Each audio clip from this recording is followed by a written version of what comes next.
Great. Good to be with you all again tonight.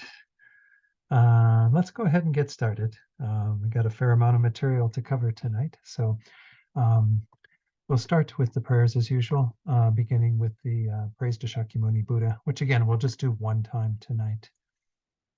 To the founder, the endowed transcendent destroyer, the one gone beyond, the foe destroyer, the completely perfected, fully awakened being, perfect in knowledge and in good conduct, Sugata, knower of the world, supreme guide of human beings to be tamed, teacher of gods and human beings, to you, the completely and fully awakened one, the endowed transcendent destroyer, the glorious conqueror, the subduer from the Shakya clan, I prostrate, make offerings, and go for refuge.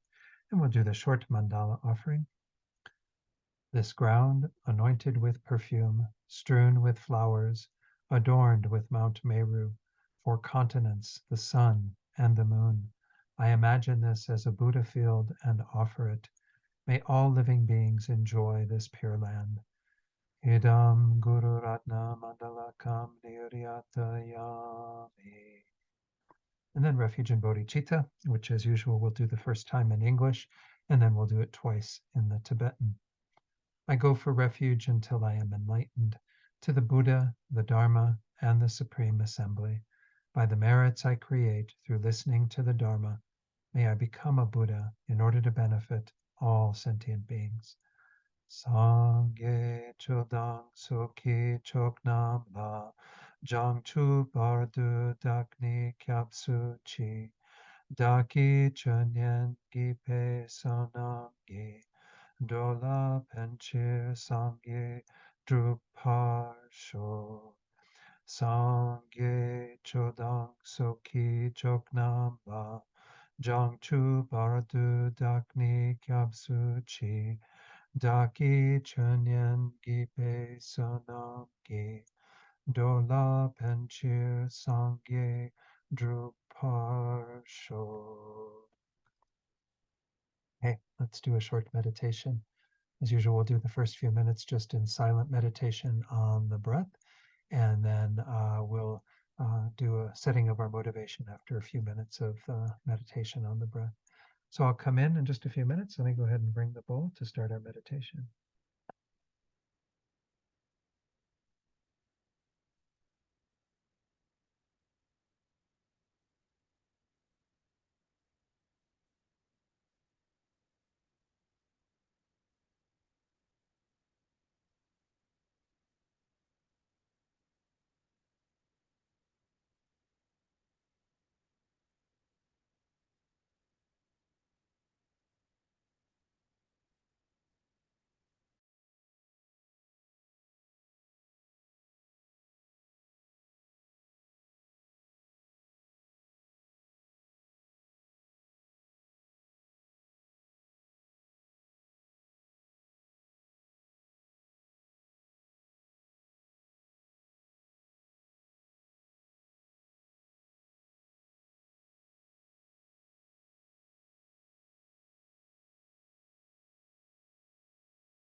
Now let's set our motivation together. And recall that in this first part of the text, the primary target, the vital point that we want to strike at, is this mind of self-cherishing, this self-centeredness. As we're going to be discussing tonight, when we look at the actions that we engage in and those that we have engaged in that are ripening into various experiences in our lives, most of those actions were driven by the mind of self-centeredness, looking at our own needs first, neglecting the needs of others. This is one of these twin demons, these two minds that have been the main instigators in our continued suffering and samsara. And as we saw last week, we want to be like those peacocks who don't get caught up in all the pleasures of samsara. They aren't interested in the medicinal gardens. They want to go right for the poison that represents the sufferings of life, the things that we do have to face that are arising from our karma, instigated by the mind of self-centeredness. We want to go to those places to use that in an alchemical way to sort of transmute that poison, that suffering into a means to beautify ourselves, like the peacocks developing more lustrous feathers from the poison. We, as practitioners of the Mahayana, can become even more beautiful in our conduct, our behavior, as well as our minds, purifying our minds of self-centeredness and moving closer and closer to the ideal of cherishing others all the time, which is the root of our bodhicitta. So let's set our motivation of bodhicitta informed by all of those teachings, that we want to be engaging in these teachings tonight with the strong interest in developing that courageous attitude that's willing to go to the dark places, willing to work with our own suffering and challenges so we can transmute them into the cause for awakening ourselves completely, developing our own minds into the state of a Buddha, so we then can help others to do the same. I think that it's for that reason that we're here tonight, listening to these teachings, discussing them, and so on.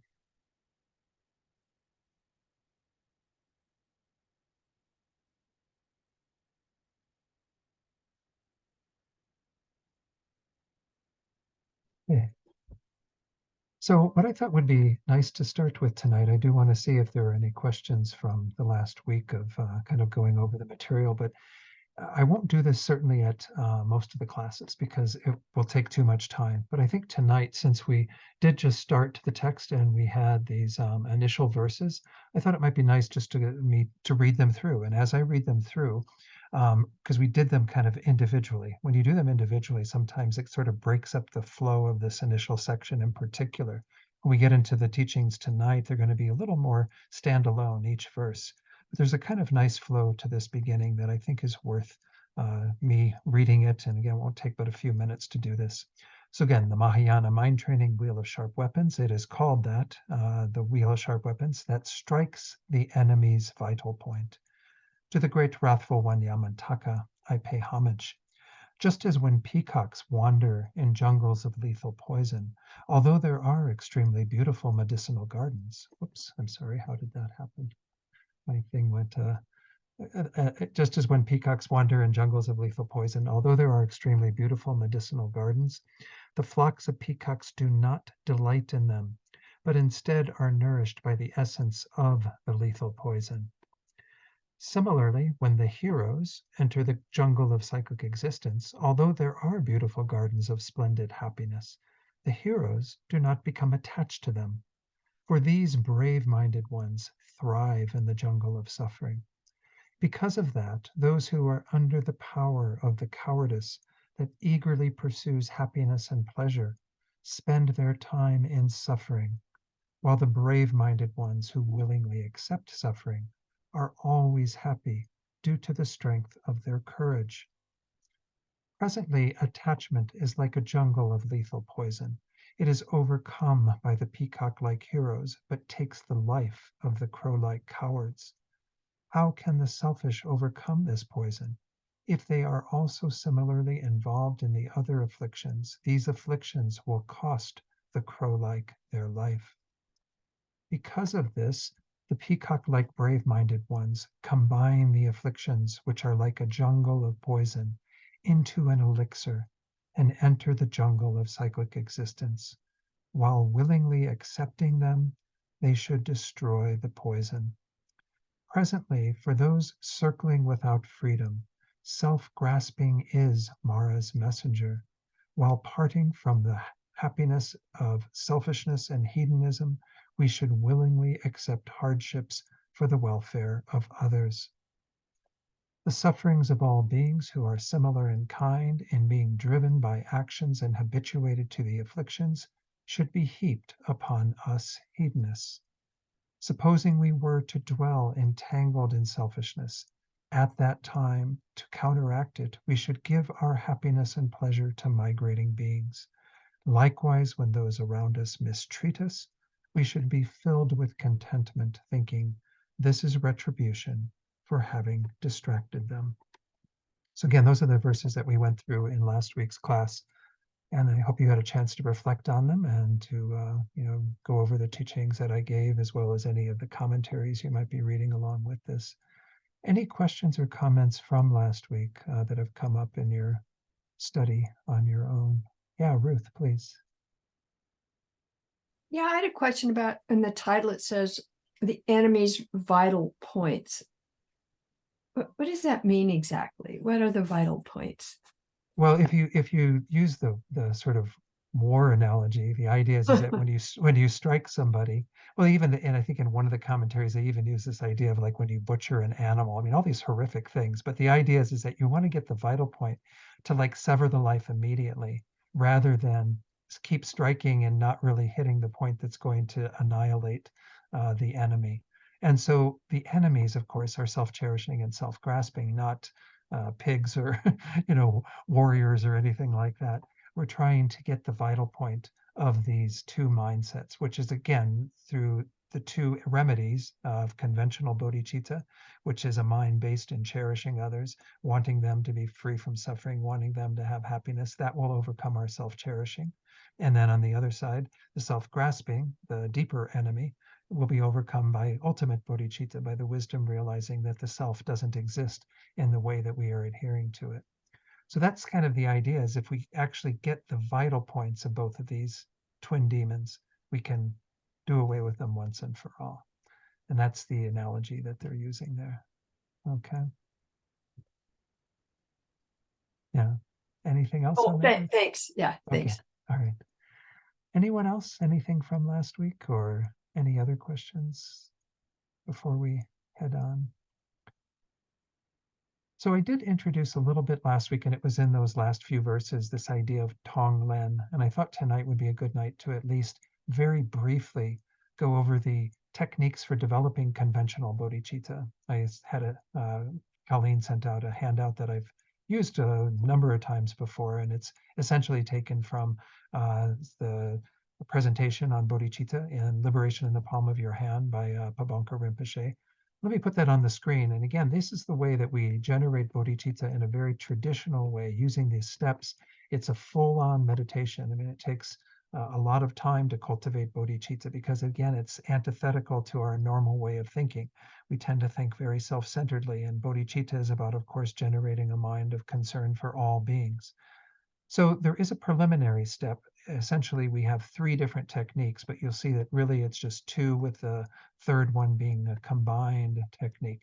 The very preliminary step, though, is developing equanimity. Equanimity is essentially referring to an even-mindedness. Currently, we tend to favor and have attachment to those people that we're quite close to, friends, and then we have kind of indifference that is pretty neutral towards people who are strangers, and we have animosity or aversion towards those people we dislike. Those attitudes are the problem. People will manifest in various ways for us, but can we try to even our mind in regard to them, not have these distorted views of them? So again, I'm not going to go into all the instructions on each of these because that's a whole nother course, but you can find teachings at the very bottom of this handout. There is a link to a wonderful set of teachings on how to generate bodhicitta by River Rinpoche. If this is a topic that's somewhat new for you or you want a refresher on it, I would encourage you to go there. The very first technique, preceded by, again, equanimity, would be the 7-point cause and effect instruction.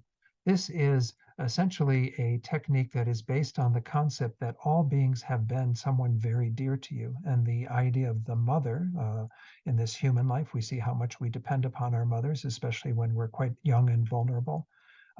That's the archetype we use for referring to everybody. And again, it's not just the idea of thinking of them as if they had been your mother. It's the idea that they all have been your mother because you've had countless rebirths and every sentient being has played that role for you. In the role of being your mother, they of course showed you great kindness. So we secondly remember their kindness when we were in that state of needing to be cared for and the attention that our mothers gave us. Again, if mothers are problematic for you, then try to use someone else who gave you that kind of loving nurturing at a very young age that you look to very dearly. But there's a lot to be said for using the idea of the mother, because it is incredible kindness, our birth mothers who carry us to term and generally are the ones taking care of us in those first formative years. Then the third step is, of course, is to wish to repay that kindness, because this is expected in our society to some degree. But moreover, we feel like we're in a position now with the knowledge we have and the awareness of the situation that beings are in to show an extraordinary kindness, to help them beyond what they've helped us. They've helped us incredibly in those years when we needed their assistance. But now that we've met with the Dharma, we want to think about repaying their kindness in an even more profound way. That leads us into the next two steps where we generate these two thoughts of great love and great compassion.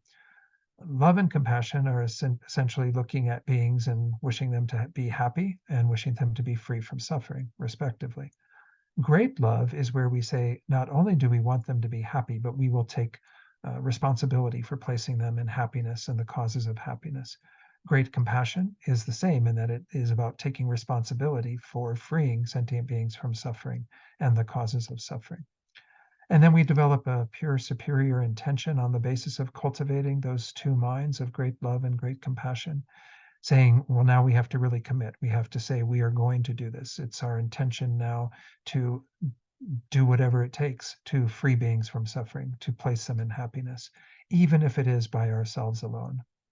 And that results into the last step, which is, of course, how do you do that? How do you actually enact the welfare of others to that degree?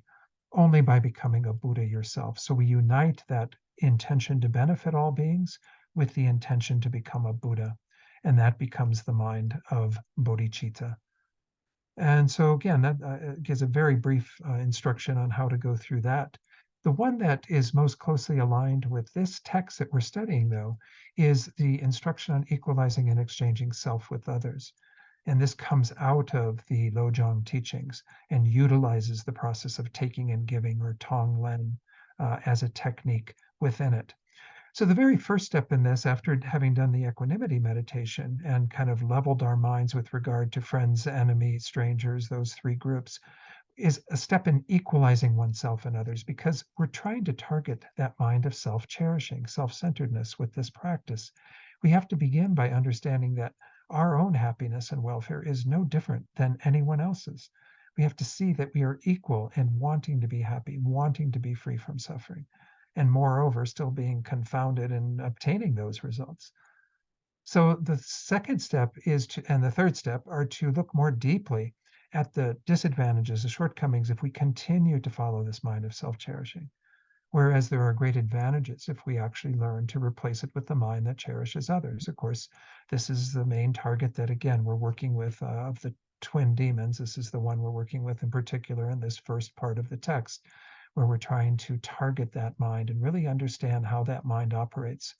Again, I've been encouraging you to spend some time, trying to see when that arises. It can be very subtle at times, or other times it can be quite overt.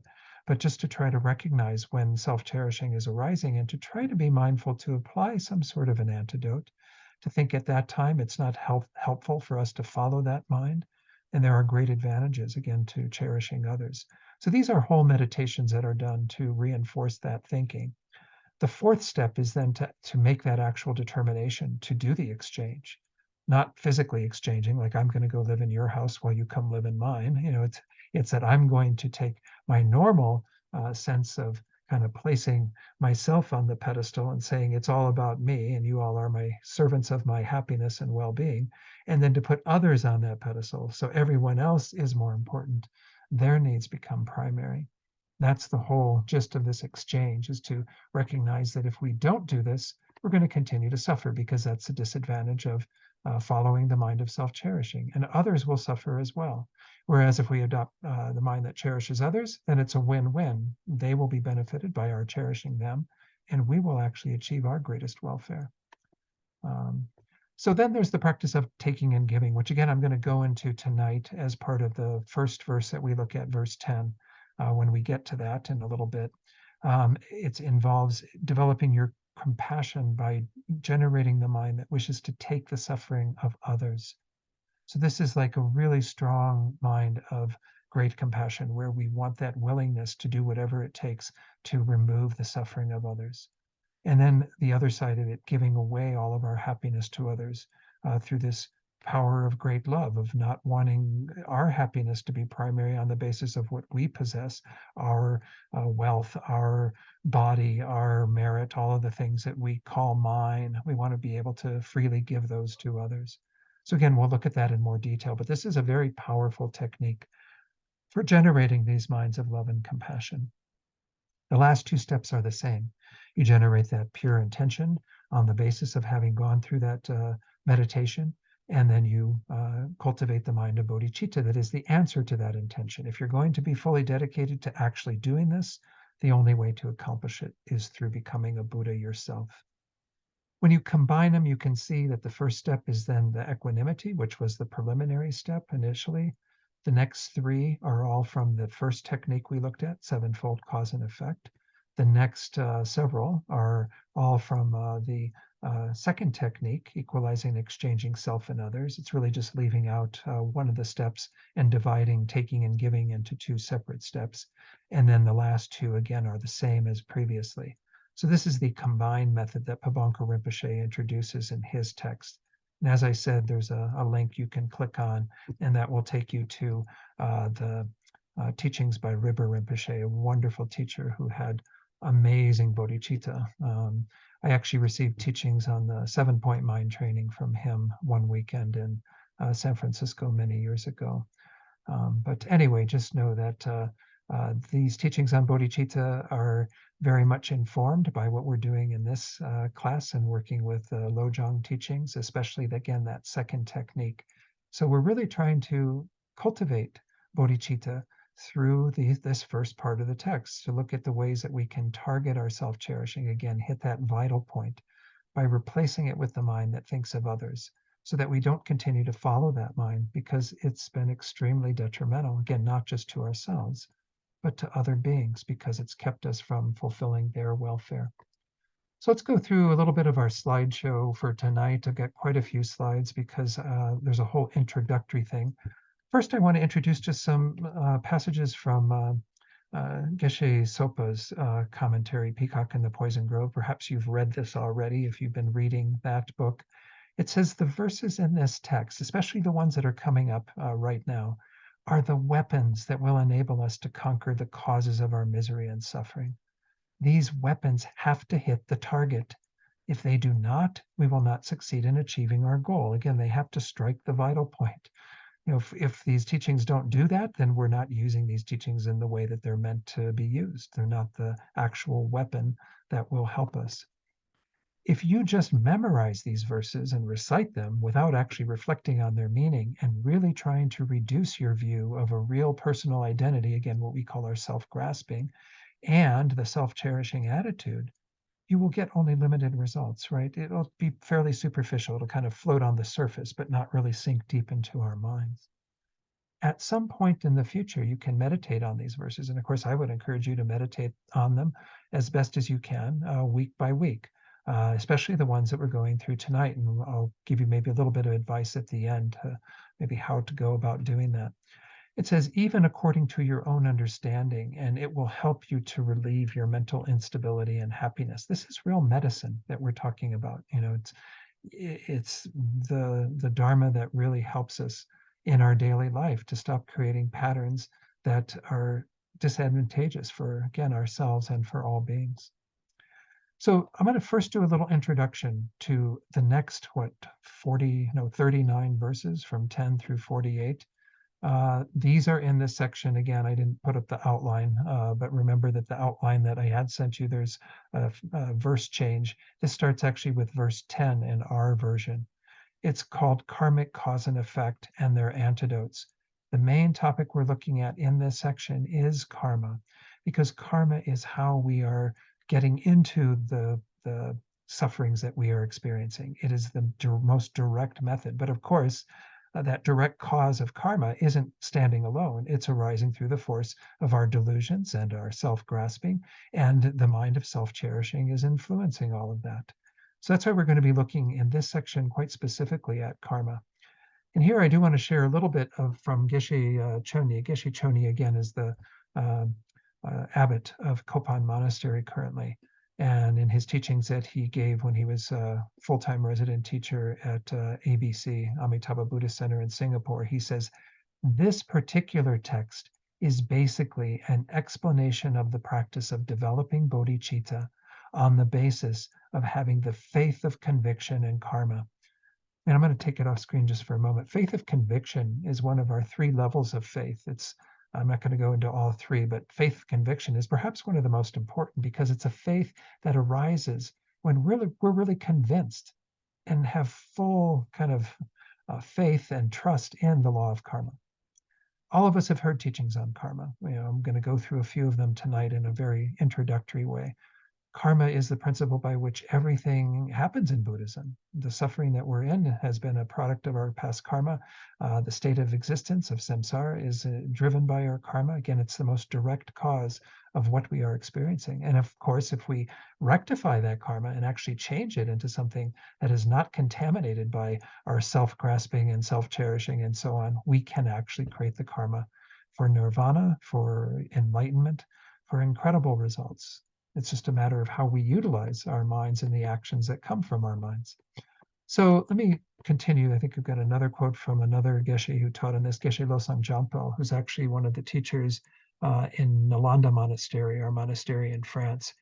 He says, our text strongly emphasizes the relationship between our past actions and the result that we are now experiencing. And that's sort of the format for what we're going to be looking at in this set of verses.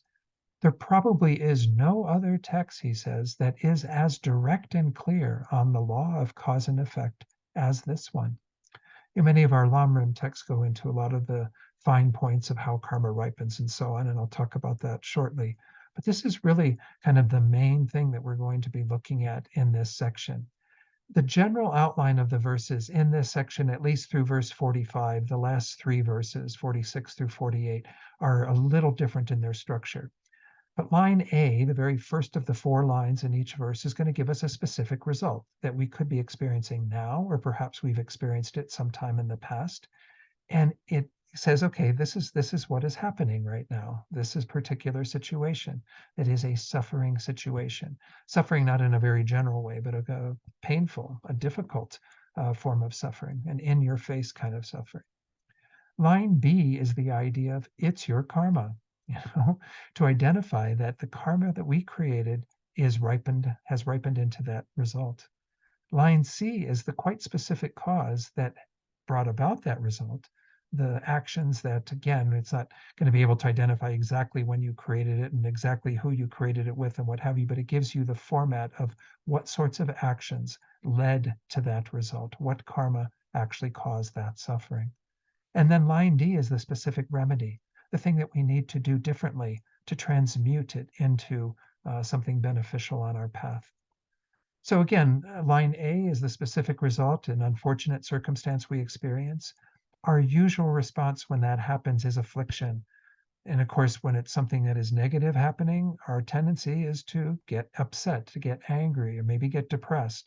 And we have all of these states of mind that arise on the basis of our not wanting things to be the way they are. It is kind of interesting. Venerable Rabina, when she teaches sometimes on suffering and all of these things that happen due to karma, she says everyone always wants to know, well, why do these suffering things happen to people? Why is this happening to me? But nobody ever asks, well, why are good things happening to me, right? But it's the same principle. If you've got good things in your life, it's because of the karma you created. If you have, bad things, unfavorable things, it's also because of the karma that you created. But we tend to overlook that fact and we get solely focused on the suffering side of it because we expect that things are going to go well, right? That's our default mechanism. Every day we get up thinking, oh, everything's going to go my way. And then as soon as we, start, going about our business and things start going south, we get very upset because we just aren't prepared for that reality. Well, this is text is to help us to prepare for that reality, to look at how unfortunate circumstances do arise, and they are, again, the product of our own karma, and we should be having afflictions in response to them. We should actually go, oh, good, this is something I get to transmute. This is the poison that the peacocks are attracted to, because going to this place of suffering actually has great power. It's an extremely courageous mind to even entertain this first line, of seeing the result and seeing it through that lens of something that we really want to work with. The second line, in terms of it being your karma, is to understand again that it's not a random event, but is actually caused by your actions. So even those situations where you run into somebody on a one-time thing and it seems like it's random, you had some sort of residual karma with that person. That's why they're yelling at you in the grocery parking lot or whatever the case might be. The second element in regard to this, when we think along the lines of these verses that it's our karma, it increases our own confidence in karma, right? That we kind of go, oh, yeah, every time I think that way, I have more and more conviction, more faith of conviction, as was said earlier, that karma is the actual culprit. And of course, the minds that drive us to create that karma. That reduces the blame also. One of our main responses when something happens is to always point the finger at someone else and say, well, no, this is your fault. You're the one that instigated this. Well, yeah, they did do something from their side. We're not denying that in the equation of karma.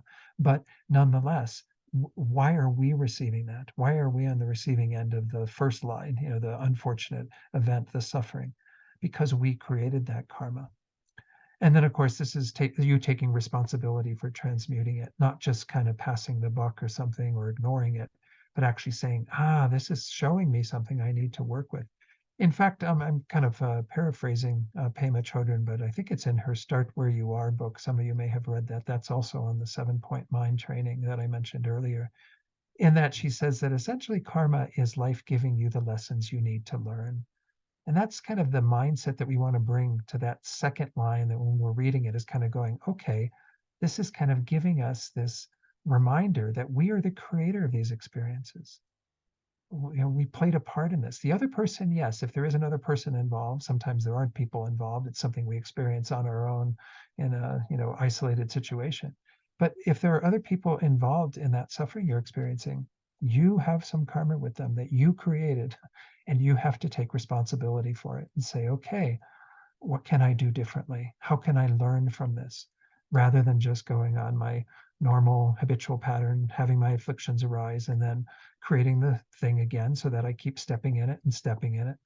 What's that old phrase about, like, you go by the hole the first time and you fall in, and then you go by the hole the second time and you still fall in. And the third time you kind of see the hole, but you still, anyway, I'm not going to go through the whole thing. Let me go through really briefly, and while we're talking about karma, these 4 general characteristics of karma. Most of you, again, have had teachings on karma. There are many teachings in almost any Lam Rim text, Stages of the Path text. The one I mentioned earlier, Liberation in the Palm of Your Hand, has a very good section on karma. First one, karma is definite in that if you create unfavorable karma, negative karma, you will experience pain, suffering, difficulty. If you create wholesome, beneficial karma, then you will experience happiness, well-being. Karma increases. Karma has an ability just by planting the seed of that action on our minds. And by action, we mean anything we do through our body, speech, or mind. By planting that on our minds, it will increase over time. The good and the bad both increase in kind of a very large way. It's not increases like just a tiny bit every day. It actually, doubles pretty much, is exponential in terms of its increasing. So great results can come from even small actions on both the positive and the negative. The third one and the fourth one are kind of corollaries. The third one says you can't experience the result without the causes being there. So if you didn't plant the seed, be it a good or a bad seed, you won't get the result. That's how karma works. You can't have a result without the cause having been there.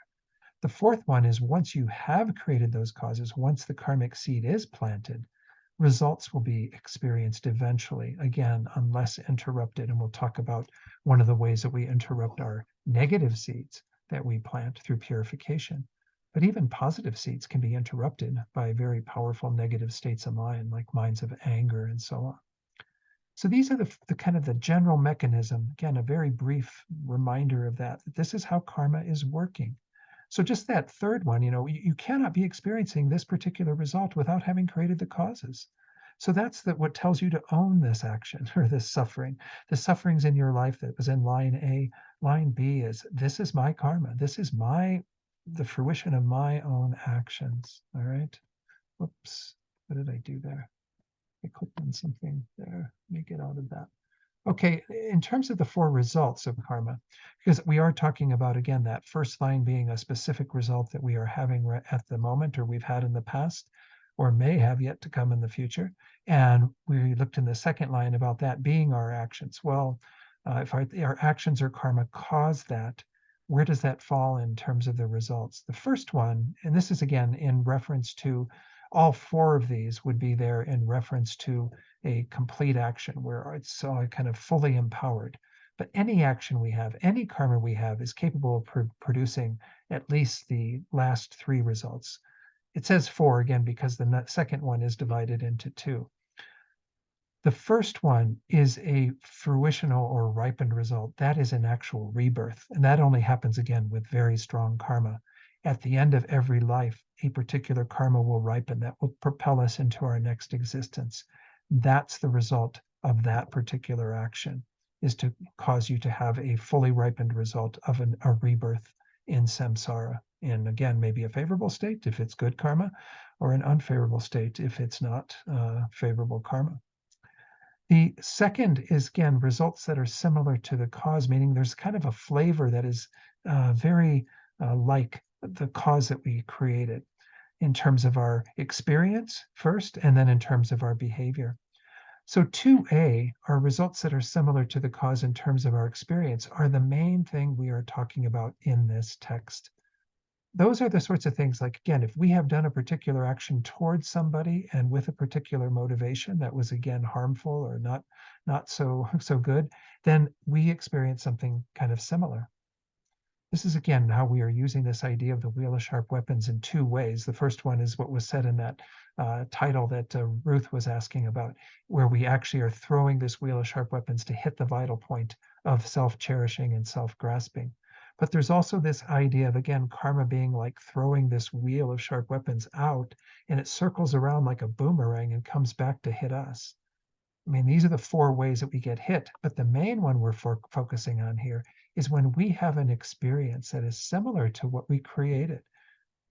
I mean, just a basic example is the one of generosity being the cause for experiencing resources in your life. That's a favorable thing, right?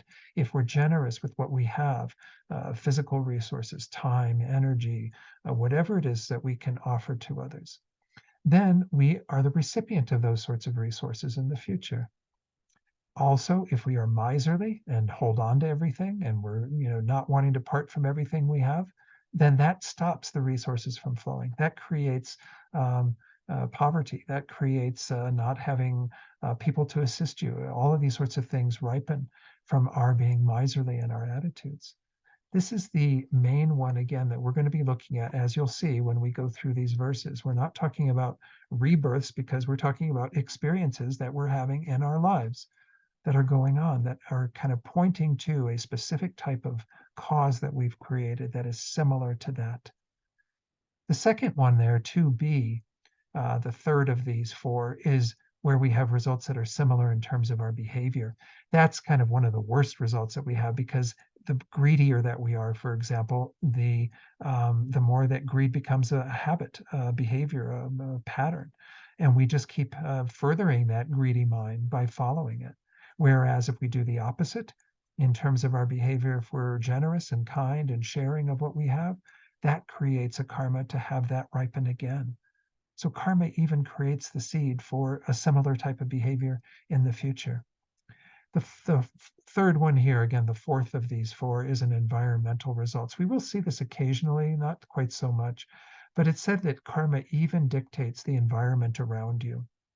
So if you're born into a place where there's a bounty of resources, and we're at least in this moment in time in the United States, and participating in a culture where there are a lot of things that we can have to sustain our lives, to provide comfort, and what have you.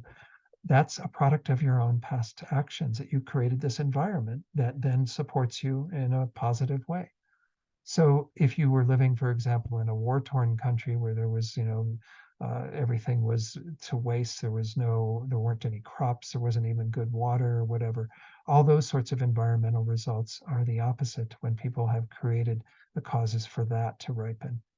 All of these results, by the way, I won't send this out because you can obtain it through the FPMT, and I think it's kind of good to go through there uh, to get this if you would like.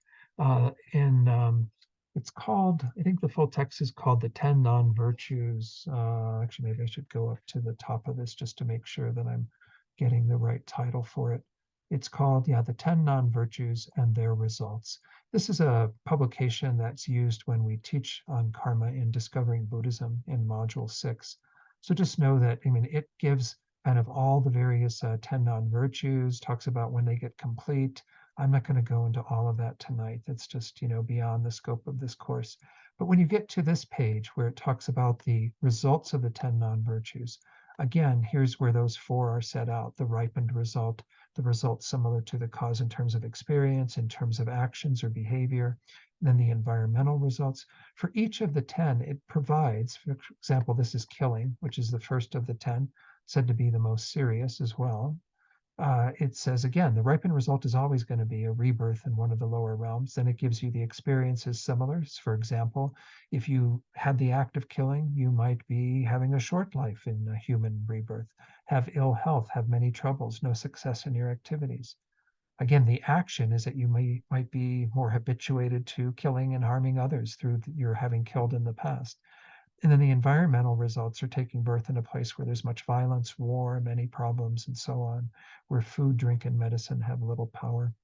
Again, I'm just pointing that out to you. That's a little publication that's kind of nice to refer to. Most of that information was taken from Liberation in the Palm of Your Hand to put together that booklet. So if you have that book, you can simply, go there and read that information as well. So these are the main principles that we're looking at, again, is how karma operates in terms of these four general characteristics. Hopefully we have some understanding of that based on our prior study. And as I said, if you don't, then it's good to maybe get a Lam Rim text. Again, Bhavanka Rinpoche's is a very common one. It's used in Discovering Buddhism when you study that. And there's a whole section on karma. And then, of course, these four results. As I said, the main result we're going to be looking at is an experience that's similar to what we did in the past.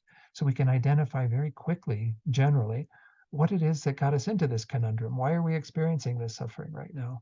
Because we did something similar to other beings in the past. And of course, that was driven by our self-cherishing and our self-grasping. So especially the self-cherishing being the main target here, that's what we want to be aware of, is that that is the main target. That's the main problem. Okay.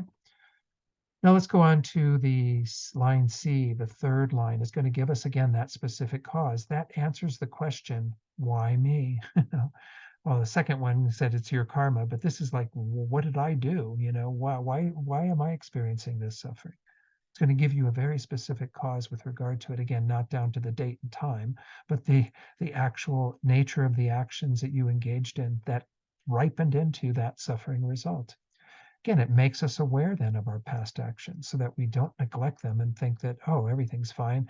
Maybe we feel like in this life we've been pretty decent people. We haven't done too much harm.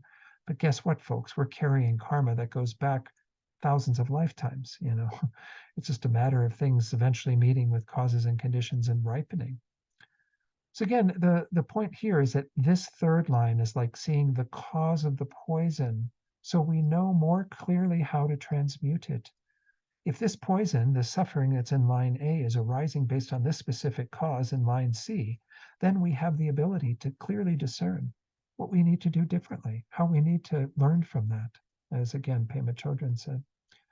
The specific remedy is in the fourth line. This is, first of all, making a resolution to act in the opposite way in the future, to avoid those sorts of actions that got you into this trouble in the first place. Because if you don't like experiencing that suffering, well, then why would you want to experience it again? Make the determination not to act that way in the future. And then, of course, meditate on taking and giving, because this is about targeting our self-cherishing mind.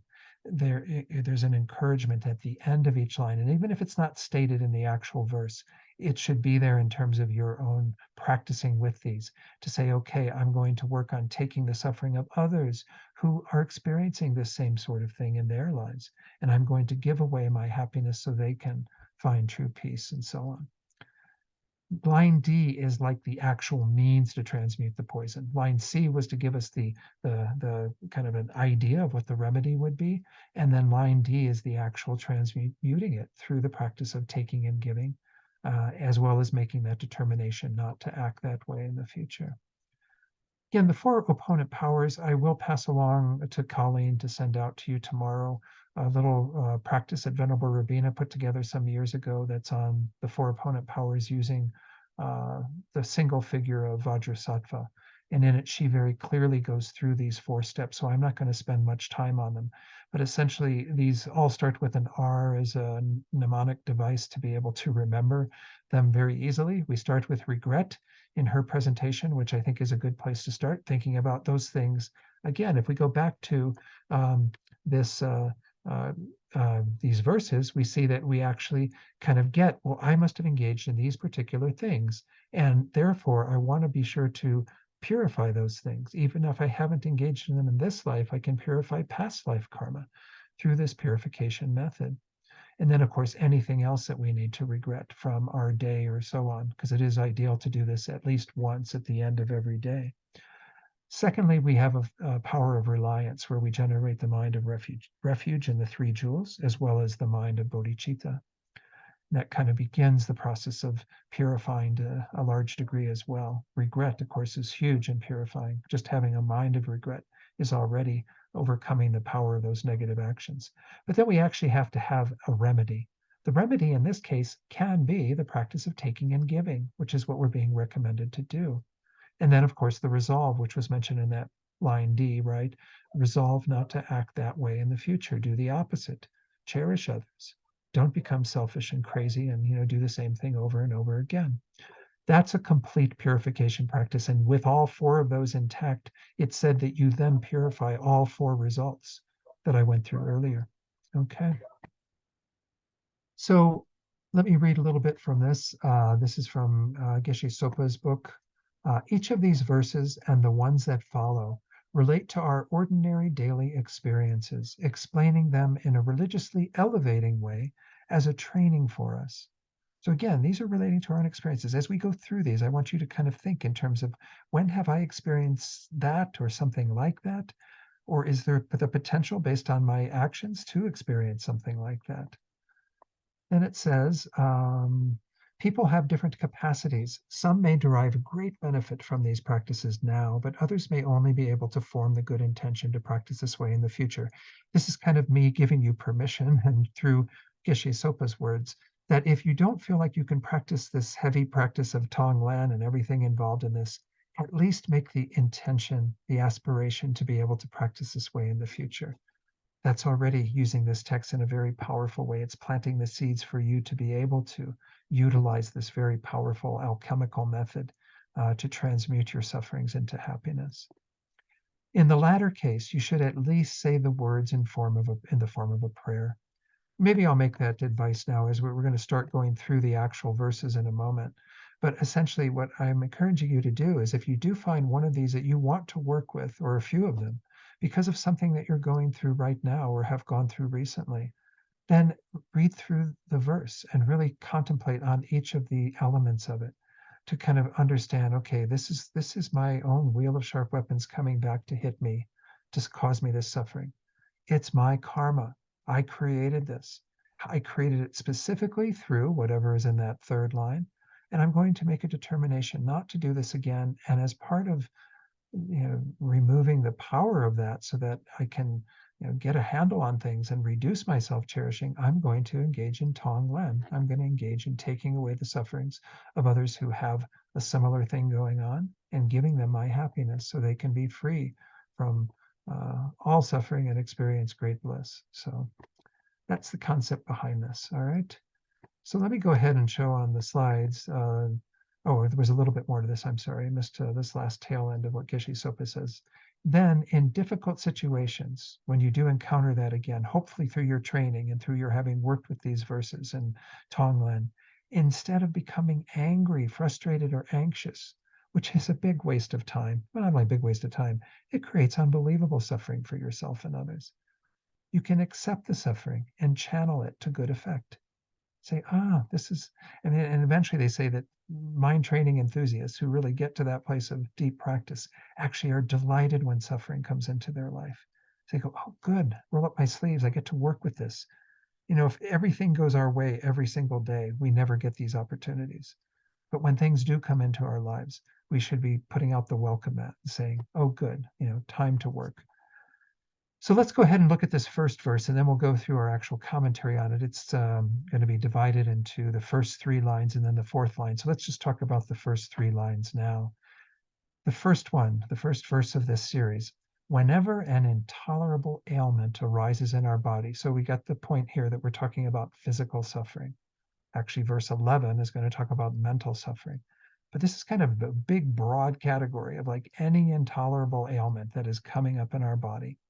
That's the line A, right? This is the suffering that we're experiencing. This is that wheel of sharp weapons that's coming back to hit us in this moment. It is the sharp weapons of bad actions turning against us. It is our own bad actions. This is my karma. Don't think it's someone else involved in this, that they're to blame. Think that this is my stuff I created. And then why? For having inflicted harm on the bodies of migrating beings. That this is the main thing, is that when we have harmed the bodies of others, then we experience harm to our own bodies. Whether we have wounded them or killed them or abused them in some way. All right. Oh, I think we're all on the same page then now in terms of what we're doing in this wonderful section that will go on for a little bit. We'll be in this for a couple of weeks. But essentially, yeah, we're going to learn a lot in this section, I hope. So again, I already read the 3 lines. So let's go ahead and look at Geshe Jampa Gyatso's commentary that we're all working with for this course. Whenever an ailment, pain, and so forth arises in our body, we should reflect upon it thinking, this is the sharp weapons turning against me of the bad actions of inflicting much harm on the bodies of migrating beings, such as beating them, hitting them, putting them in prison, and so forth, in my previous rebirths and even in this life. We might think, again, we've been pretty good. We haven't killed any human beings, hopefully. And I used to teach in prison here, and some of the men I taught did kill other human beings. So, at least we haven't done that. But, no doubt we've killed insects when we were young. A lot of us did that naively. Some people may have gone fishing or hunting or doing various other things where they might have killed beings. We have done this in this life, no doubt, and we certainly have done it in many other lifetimes. So again, it says here, bad actions are said to be sharp weapons, because bad actions are similar to sharp weapons in that they cut our happiness, pleasure, and so forth. Therefore, it is stated in this way. So again, the idea being, once more, that these are bad actions that we've sort of sent out towards other beings with the intention of harming them. And they've come back around to harm us. And they have harmed others too. And we're not denying that, by beating them, killing them, and so on. We have done harm to them, but now that's coming back. They say the chicken's coming home to roost or whatever, right?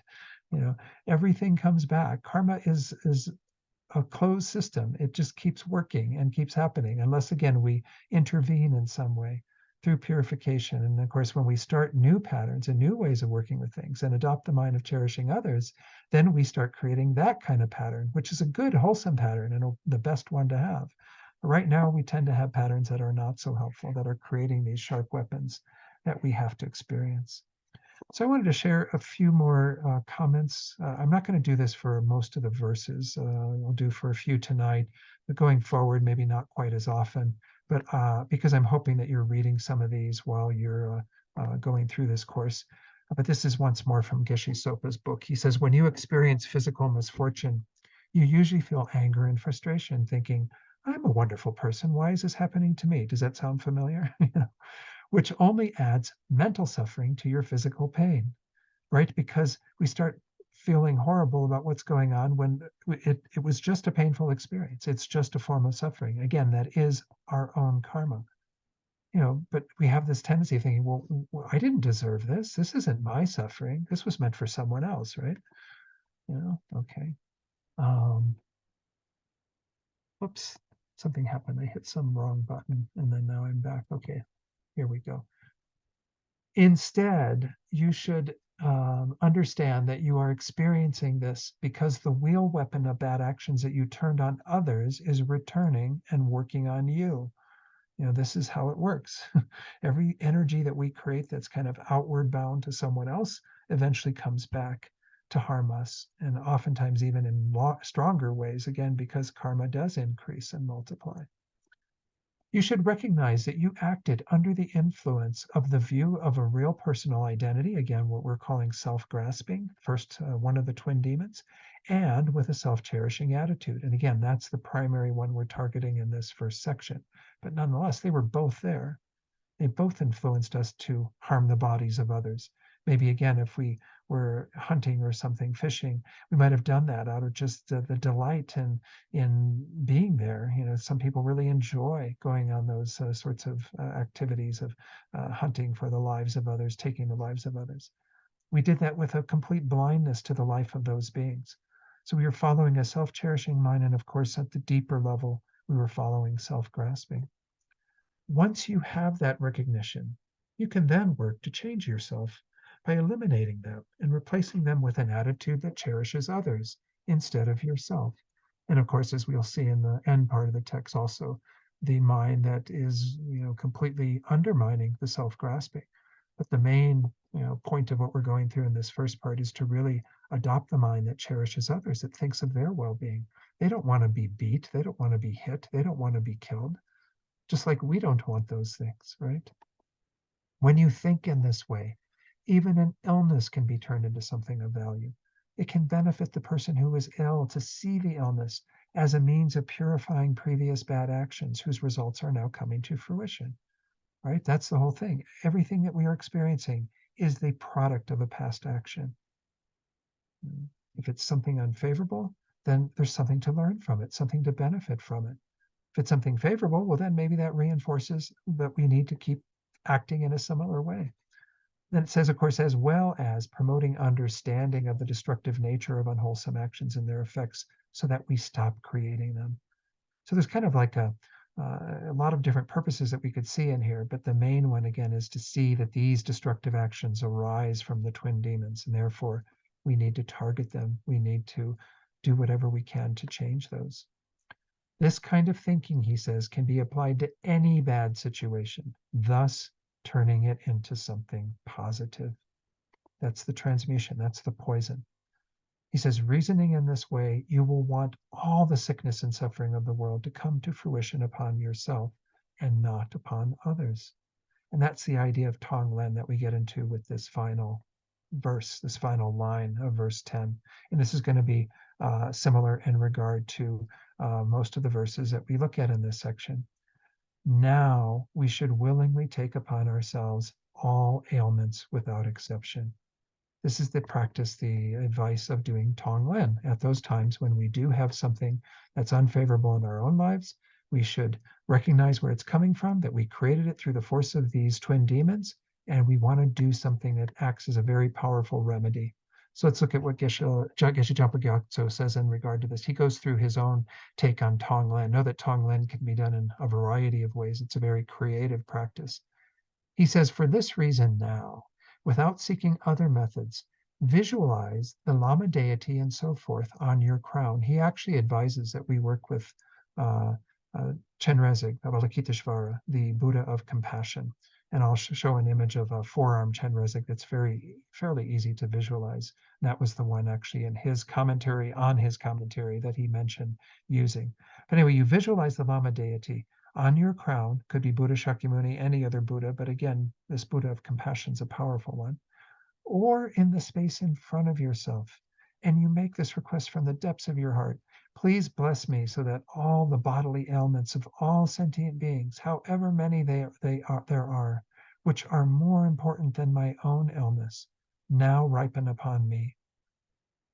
Make that strong kind of wish that you could remove all the suffering of other beings in terms of their bodily ailments, which is the main suffering we're talking about in verse 10.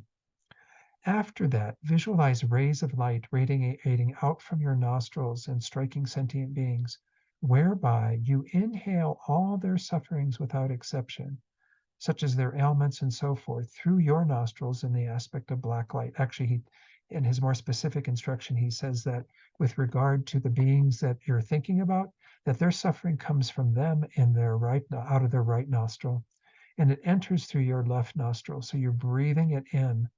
And what you visualize, he says to visualize like a pile of black dust that's at your heart that represents the self-cherishing mind, this demon that we're trying to annihilate.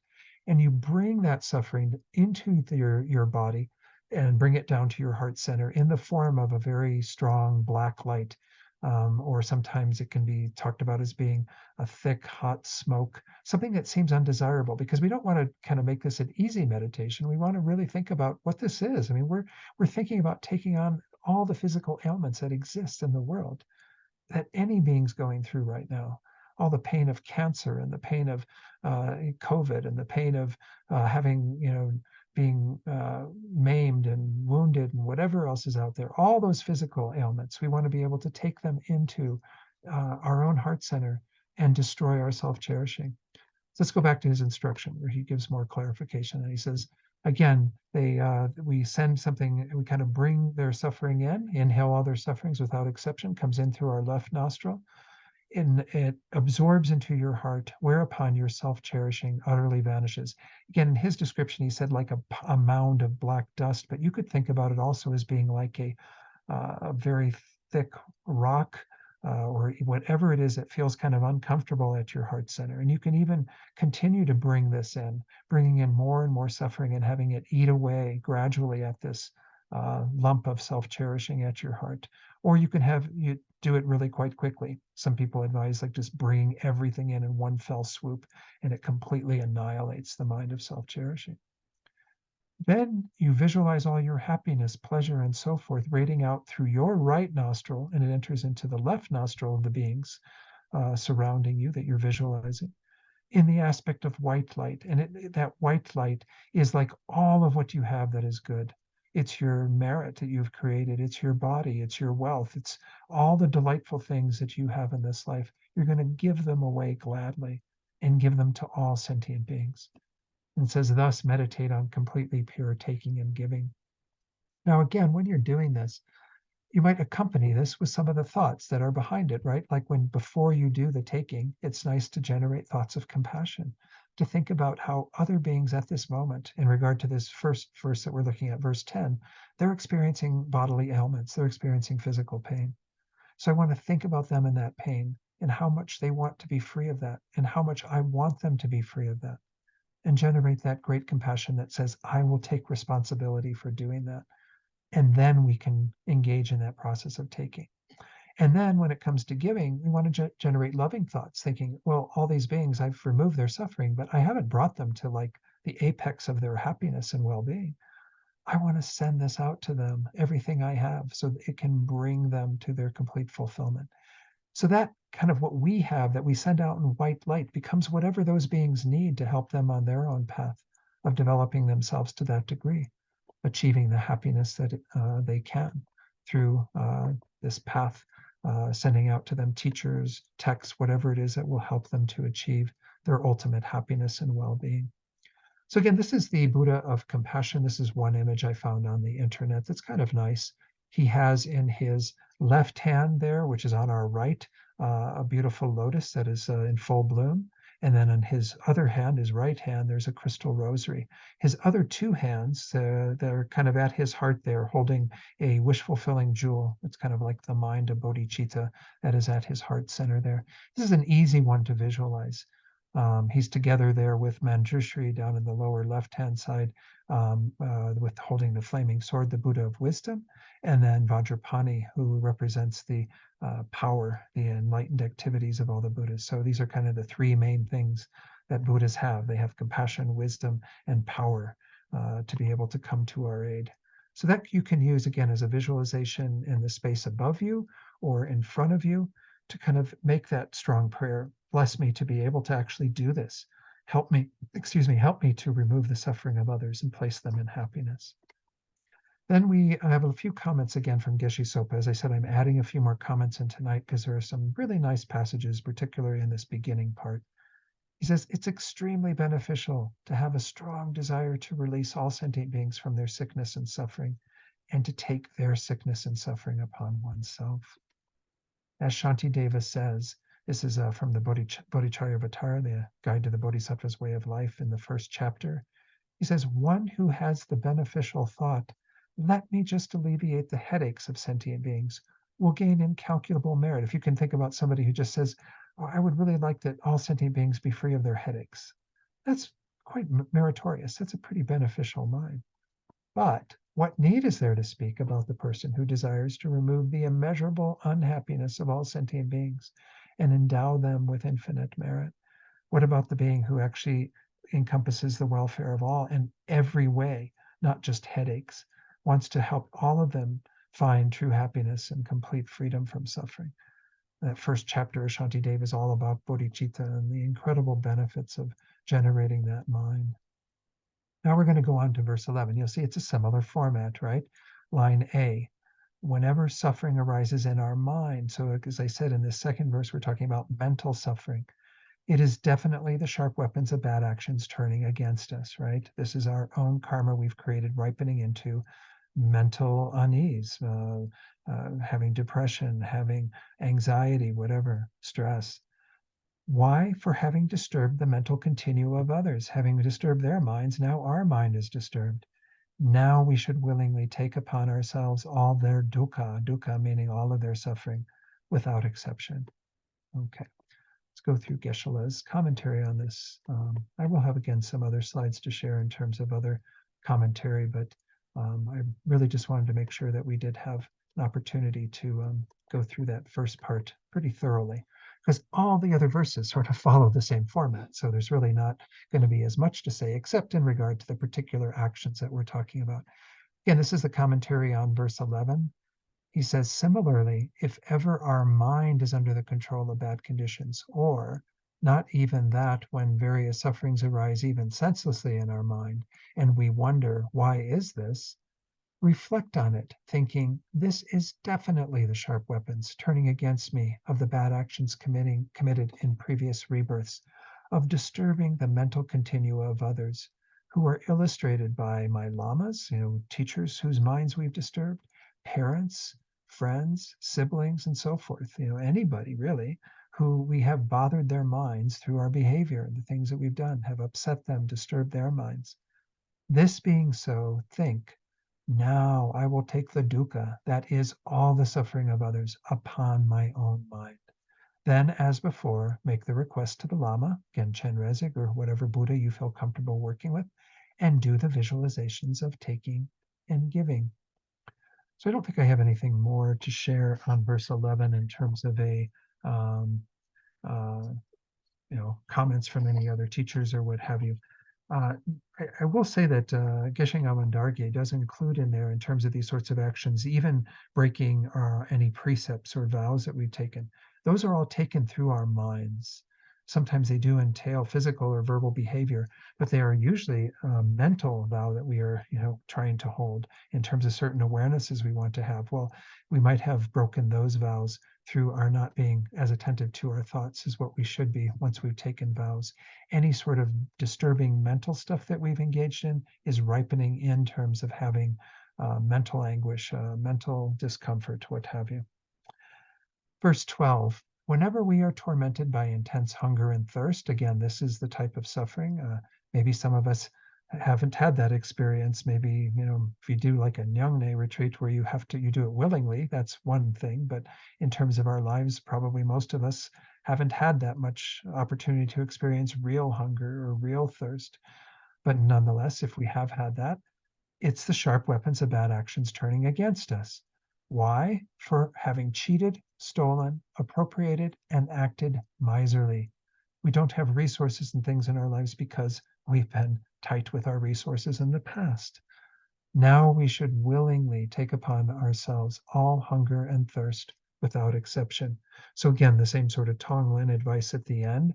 And of course, it's implicit in all of these. Make the determination not to do these actions again. And even if you're not experiencing this, you might say again, well, I don't know, I've never really felt like I was that hungry or that thirsty that I would call it that. I mean, sure, we get hungry or thirsty during our day, but we always have something very close to go to alleviate that, right? We're not dealing with situations like many people in this world, or certainly many animals and other beings, where they are continually experiencing that. I mean, hungry ghosts, which a Buddha says is a product of that kind of miserly mind, have that all the time. And they are thwarted in obtaining the things they need to satisfy their hunger and thirst. So don't create that type of karma. Be very generous with the resources that you have. Try to not have a mind of wanting to steal or cheat others and what have you. Okay, so let's go ahead and go through Geshe-la's commentary on this. Whenever the intense anguish of hunger and thirst arises, think, this is the result of the bad actions committed in previous rebirths, of having cheated others for the sake of their wealth, stolen others' wealth, and appropriated it by force, and having been miserly with my own wealth. After that, think, now, however much suffering of hunger and thirst of other sentient beings exists, I will willingly take it all upon my own suffering of hunger and thirst again and place it on my own mind of self-cherishing, destroy my own self-cherishing by thinking about cherishing others. As before, make the request, meditate on taking and giving. Tonglen. Again, I don't know that I have anything there either, but let me go to the slides just to make sure that I'm not missing something, because I did insert some slides even earlier today that I decided would be good to augment things with. No. All right, let's go ahead and then read verse 13 from this slide, and then we'll go back to the commentary. Maybe I'll talk about it a little before that. Whenever we are powerlessly exploited and tormented by others, it is the sharp weapons of bad actions turning against us for having hated those who are inferior and treated them as slaves. So it kind of makes sense. When we're exploited by others, it's because we've exploited other beings, taken advantage of them, treating them poorly because we see them as inferior. Now we should use our body and life in the service of others. And this is a really kind of major thing behind this whole mind of cherishing others. In fact, there's some wonderful verses from Master Shantideva that are part of the practice. I actually taught this when I was teaching Exploring Buddhism for Osa Shenpen Ling and many other centers in the last few years. We went through the daily practice that Rinpoche encourages us to do, how to transform a suffering life into happiness. Essentially, it's this idea from Shantideva about how we want to kind of be what's the last final verses where we say, may I be a guide for those who are guideless, a leader for those who are entering the path, a ship, a boat, and a bridge for all who wish to cross over water. May I become a beautiful garden for those who seek a garden, light for those who look for light, bedding for those who wish to rest, and a servant for all who want me as their servant. In the West, we think so poorly of this idea of like being a servant to others. But if we think of it as service, I mean, that we really want to help them, to benefit them in whatever way.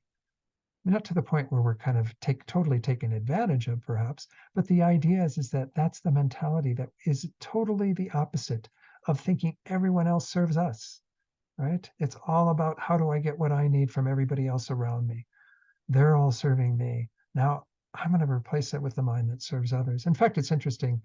Lama Zopa Rinpoche in what used to be called the FPMT handbook for all the people who become center directors or SPCs or teachers or whatever, it kind of acclimates you to our organization. The very first page was Rinpoche saying the only reason why the FPMT exists is to serve others, to serve sentient beings.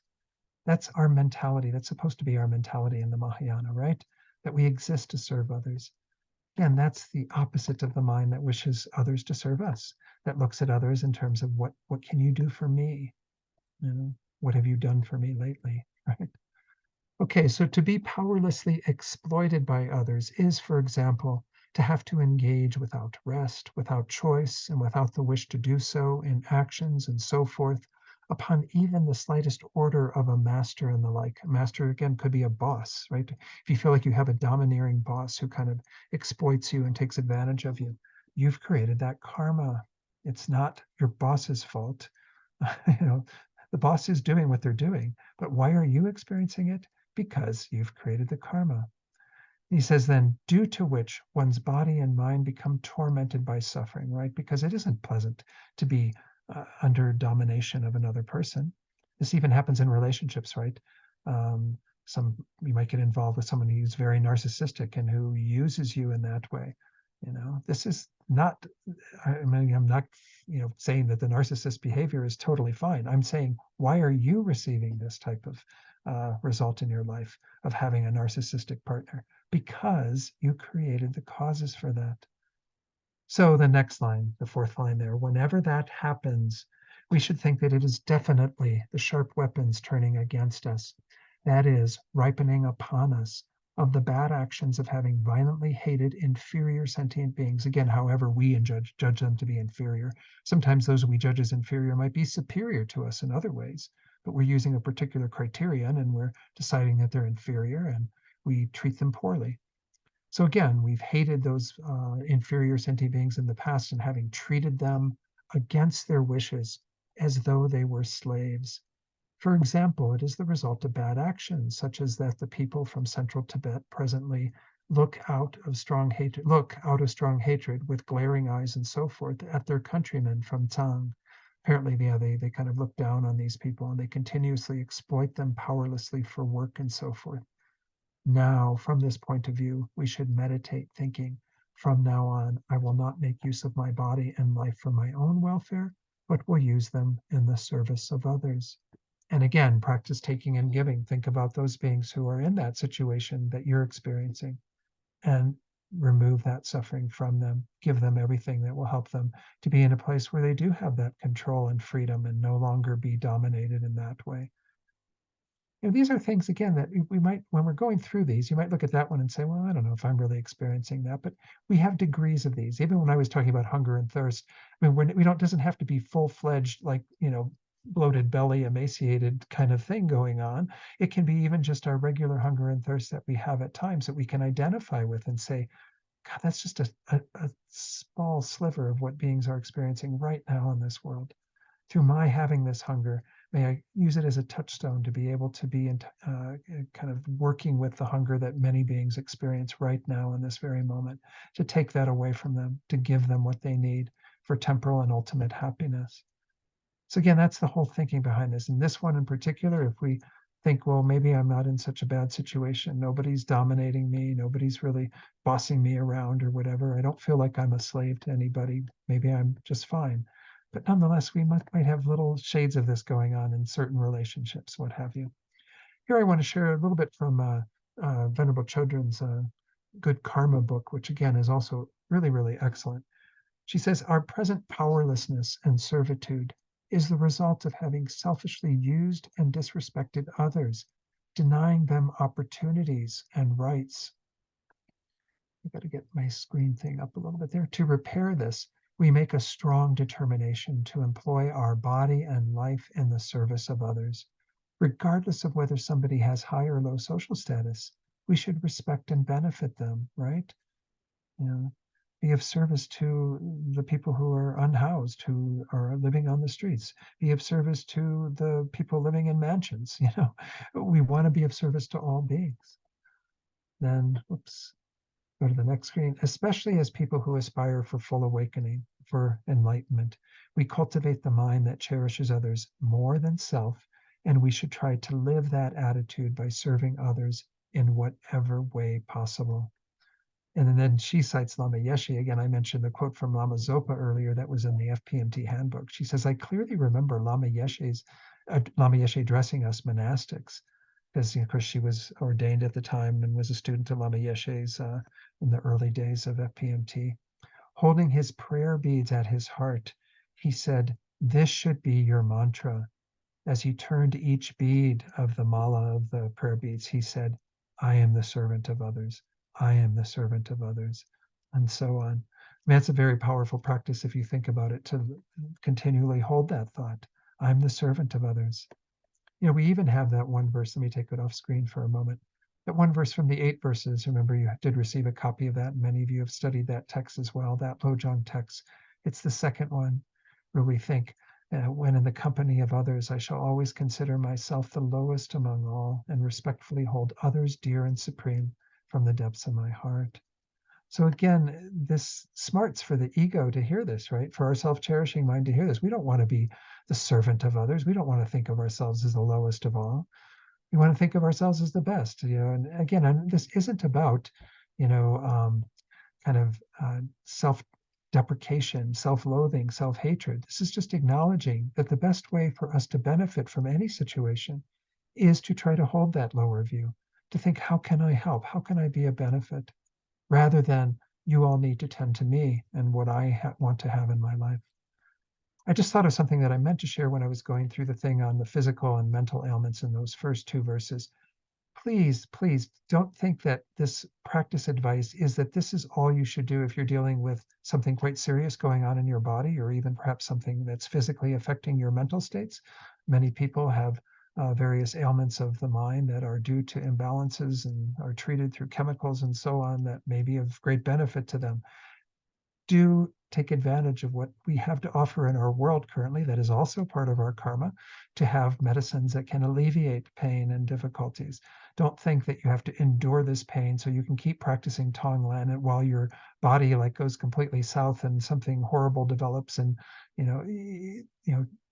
take care of your body. You need this body to continue to be in this human life, to tend to others and to keep developing your mind.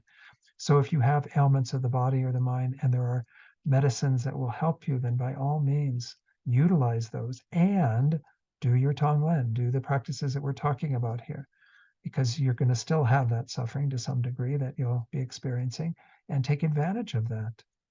But also do take advantage of the fact that we live in a time when we can have things that alleviate a migraine or what have you, various ailments that we might experience. All right. So please don't take it as like a invitation to just tend to your mind and practicing this way and not take care of your body. All right, so now we have one that has to do with when we're receiving words, things being said to us that are a product again of what we've said in the past. Whenever unpleasant words arise to our ears, it's the sharp weapons of bad actions turning against us for faults of speech, such as, it should say, divisive talk and the like. Now we should reproach our errors of speech. Don't engage in negativities of speech, and do what we can to practice Tonglen for beings who are experiencing something similar in terms of their suffering and so on. So Geshe-la says, whenever others say unpleasant words to us by way of false accusations, for instance, to the point that we are disparaged, caught in a disagreement, senselessly reprimanded even by our boss and so forth, at that time, without thinking, what can I do? Think, this is the result of my errors of speech in the past, of having used divisive speech on others, that is, having caused them to disagree with each other, having spoken harsh words to them. That's another one of our negativities of speech besides divisive words, having disparaged them and so forth. Again, the other ones that are included often are lying, as well as idle speech, using our speech in meaningless ways, so we waste a lot of people's time. And he concludes as saying, then from now on, through reproaching our errors of speech, such as divisive talk, harsh words, and so forth, we should no longer engage in them. Again, the standing advice is practice Tonglen, but make the commitment not to do these actions again. And also, again, purify. I mentioned the four powers, opponent powers, because they are useful for us to be able to utilize whenever we're seeing certain things happening, because we've created that karma. So we need to own it and do what we can to purify it. And you can't purify usually karma that's already ripened. But if you have something that's coming into your life that is something that occurs rather frequently, like say you do have a boss who disparages you often and says all these negative things to you, well, that's a karma you've created in the past, that you have a particular connection with that being and they're being that way to you because of what you've done in the past. No doubt you've created a lot of that karma in the past that now needs to be cleaned up. So do the purification in addition to these practices. All right. Let's go on to 15. I don't think there was anything more in the slides that I needed to share on that. We may not have time again to get through all the verses that I had put on the schedule for tonight, but we'll catch up because, again, this first one was to get us in the ballpark to really understand what these verses are all about. Okay, so line A, the situation. Whenever we are born in any impure place whatsoever, impure meaning places again that where there's kind of things that are unattractive and not so desirable, it's the sharp weapons of bad actions turning against us. That's the standard line for line B. It's our own karma. Why? For having constantly habituated ourselves with impure appearances. Now we should habituate ourselves with pure appearances alone. Now, there's kind of a couple of meanings of this. We'll go through Geshe-la's commentary in a minute. One of the main practices in Tantra, and as I've said in the last two classes, there's a lot of these references to Tantra. We had Yamantaka at the beginning of this, who was the wrathful, highest yoga tantric being involved with Manjushri, the Buddha of wisdom, and so on. Yamantaka has particular significance in terms of being this very fierceful, wrathful form. But anyway, there's the tantric element in terms of this verse is that in Tantra, you are practicing holding the view of yourself as a Buddha in a pure realm, with all the beings being also Buddhas, with the entire realm being a celestial realm where all of everything is purified. That's the pure view that you want to hold in Tantra, which cuts against the impure view that we currently have. Everything that we see currently is the human karma we've created to live in a world where many things are unsatisfactory. Again, even those delightful things in our life don't really satisfy. All of these things have an impure appearance. This is one of the main targets in tantric practice. That's a deeper way of understanding this verse and is kind of what is being said to some degree in that third line, or having acquainted ourselves with impure appearance. But there's also, of course, this idea that impure appearance can also be that we tend to focus on faults. This is a big thing in our culture, right? Almost anybody we meet, meet for the first time, we're like so judgmental and kind of picking them apart, and trying to find faults, trying to kind of put ourselves up above them and what have you. That kind of way of grasping at the faults of others, seeing the faulty appearance, is exactly what's being talked about here too. Why are we focusing on like all the negative of various people? Of course, when we practice our guru devotion by being kind of attentive to our gurus and seeing them in the best light, there we want to focus on the best qualities that they have and neglect the things that might distract us, because those faults are a product of our own karmic appearance. Well, it's true with regard to everybody we see. Yeah, they may have some faults from their own side, much more so than our gurus, but why are we kind of latching onto those and highlighting them and making them all these faulty beings that we work with or associate with or have in our families or whatever the case might be? That's the same sort of impure appearance. That's causing you to have a faulty environment, an environment where things don't satisfy at a much deeper level. And of course, in Tantra, that's one of the main targets. There's a little bit longer commentary for this. I might go a little bit over 8 o'clock, but we'll still have a bit of time for discussion. Any impure place whatsoever, Geshe-la says, refers to those places that we presently identify as impure. For example, places in which we live where there are many people, such as friends who inflict harm on us, places that are unattractive, and so forth. Alternatively, from the point of view of Tantra, It is also places that are considered to be impure due to the appearance of ordinariness, right? Not the pure view of a Buddha. And the adherence produced by that, adhering to that ordinary view, this being the principal maker of impurity. Whichever way we're interpreting this, whenever we are born in such an impure place, we should reflect on it thinking, this is the result of the bad actions I committed in previous rebirths of constantly, that is, continuously habituating myself with only impure appearances with respect to others. Then think, from now on, I will habituate myself with pure appearances with respect to all.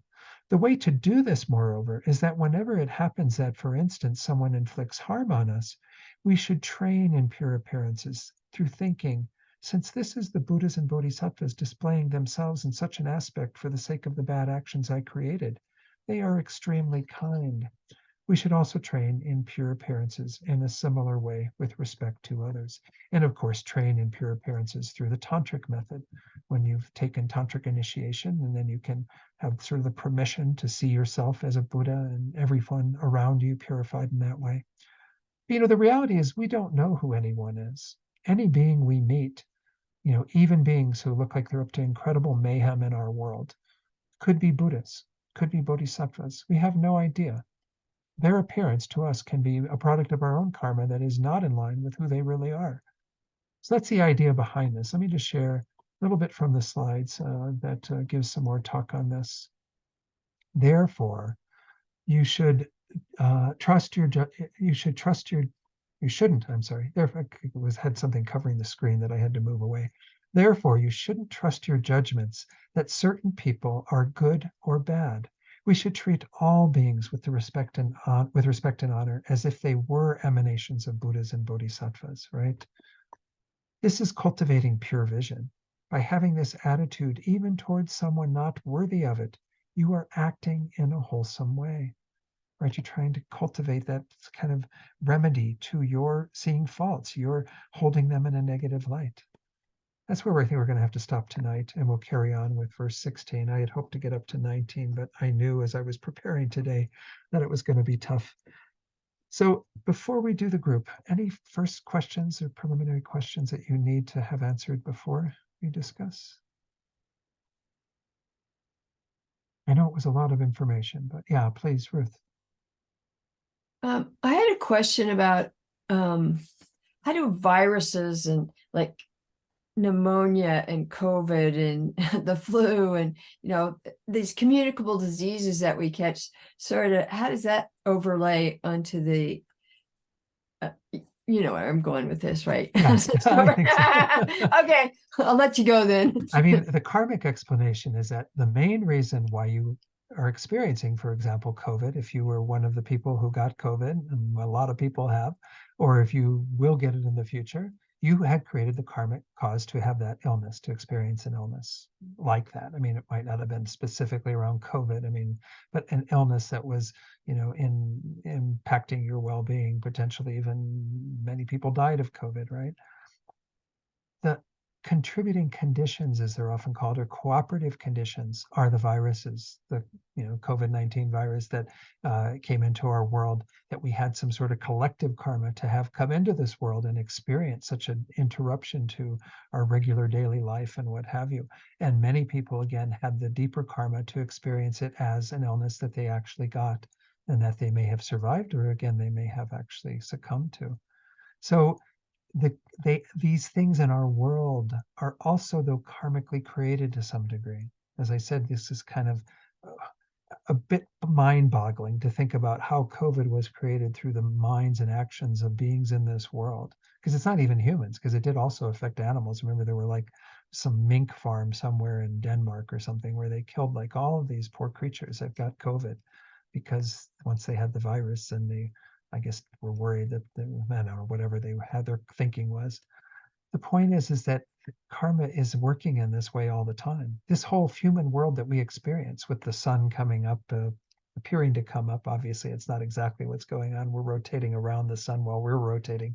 But anyway, the sun that comes up and the moon and the various oceans and the world that we live in, all of these, again, are an environmental result that we've created the karma for, that we have a shared karma in terms of the humans and animals that inhabit this world. Though we obviously have very different experiences within that. Some people living in parts of the world that are impoverished and desolate, and others living in very rich, bounteous places. So again, all of these things that kind of contribute to our well-being, that are factors, that are cooperative conditions, are also somewhat karmically created. But the individual relationship to that, in terms of my own experience of whether I got COVID or not, whether I suffered from that, whether I died from that, it's all based on my own karma. And that's the main cause. So the main cause of everything is our karma. The kind of cooperating conditions that accompany that substantial cause, that bring that to the forefront and cause it to ripen into a particular result, are the variety of things that exist in our world, the viruses and all the other things that are out there.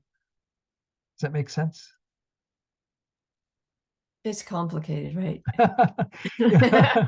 I mean, there's a teaching out there on the internet at Alex Berzin's website, Study Buddhism, where he was teaching shortly after 9/11, and he was talking about the karma of 9/11 or something. And I mean, and then one student, I think, was asking me about the karma of the tsunami that hit Thailand so many years ago. And I mean, these things get to be like mind-boggling, because you see so many beings experiencing unbelievable suffering from something else, and you want to attribute it to that something else. So this is just a chance, random thing that this tidal wave, this tsunami, came and destroyed the homes of so many beings, not just humans again. But there were people who also had homes that survived all of that. There were people who didn't suffer as much. Maybe they weren't even in the country at the time, and they came back to decimated community around them, but their house was just perfectly fine. So you had different karmas of different beings even in the midst of that. This is a hard explanation. And a lot of people, when they hear it's your karma, like in that second line, they think, oh, this makes me a really shitty person. This makes me like the dregs of humanity because I created the karma to experience this. That's not the point of this. It's not to make you feel guilt and horrible about yourself, to have this view. It's to say, this is the mechanism by which I'm experiencing that. I like to use this phrase. I've never heard a Tibetan teacher say this. Karma is an explanation, not a justification. And so even when you see others suffering, don't sit there and say, that's their karma. We hear this a lot. I think our culture is like, in the West, we've gotten to adopt this word so that people say it so frequently, that they'll get their karma. They always use it in a negative way, though, right? Again, they focus on the suffering side of it. But karma is the operative principle behind all the good things that we experience too. So hold that view again of just, it's an explanation. It explains why beings are going through the varieties of things they experience, good, bad, or indifferent. And we should have incredible compassion for all of them, because most beings don't even know that karma is operating behind the scenes, much less want to be free of it by addressing these deeper errors in their minds that will help them to create more temporal happiness, but in the end, the ultimate happiness of liberation and enlightenment. So just wanted to add that in there too while we're on this subject. But yeah, karma is very complex. We can't really ever understand all the intricate workings of karma, but we have to trust that it's a principle. Again, we're talking tonight about developing that faith of conviction in karma. And by repeatedly working with things in this way, you may see a change in your experience. You'll certainly see a change in the way that how you approach these things. When you do get sick, you won't sit there and just get angry at the whole world and what have you. Go, oh, this is my opportunity. I can start identifying through my own experiences of sickness with the sicknesses that others have, and wanting them to be free from that, to open my heart to their suffering. Well, let's go ahead and do the discussion for about 20 minutes or so, and then I'll see if there's another question or two at the end. So I'm going to just be a little fly on the wall again while you all discuss the questions. I don't know that I need to put them on the screen. Bill, are you going to manage things today, Bill? Are you feeling up to that? Or? I can if people help me out. Okay. All right. Help Bill out, everyone. Okay. I'll see you all in a short while. Maybe again about 15 to 20 minutes, somewhere in there, right around 8:25. Okay. So I think the first question is really about the structure of each verse. And it says to comment briefly first on, it says 10 A, B, and C, but I think we could use any of the verses that we talked about. And somebody want to talk about that for a second?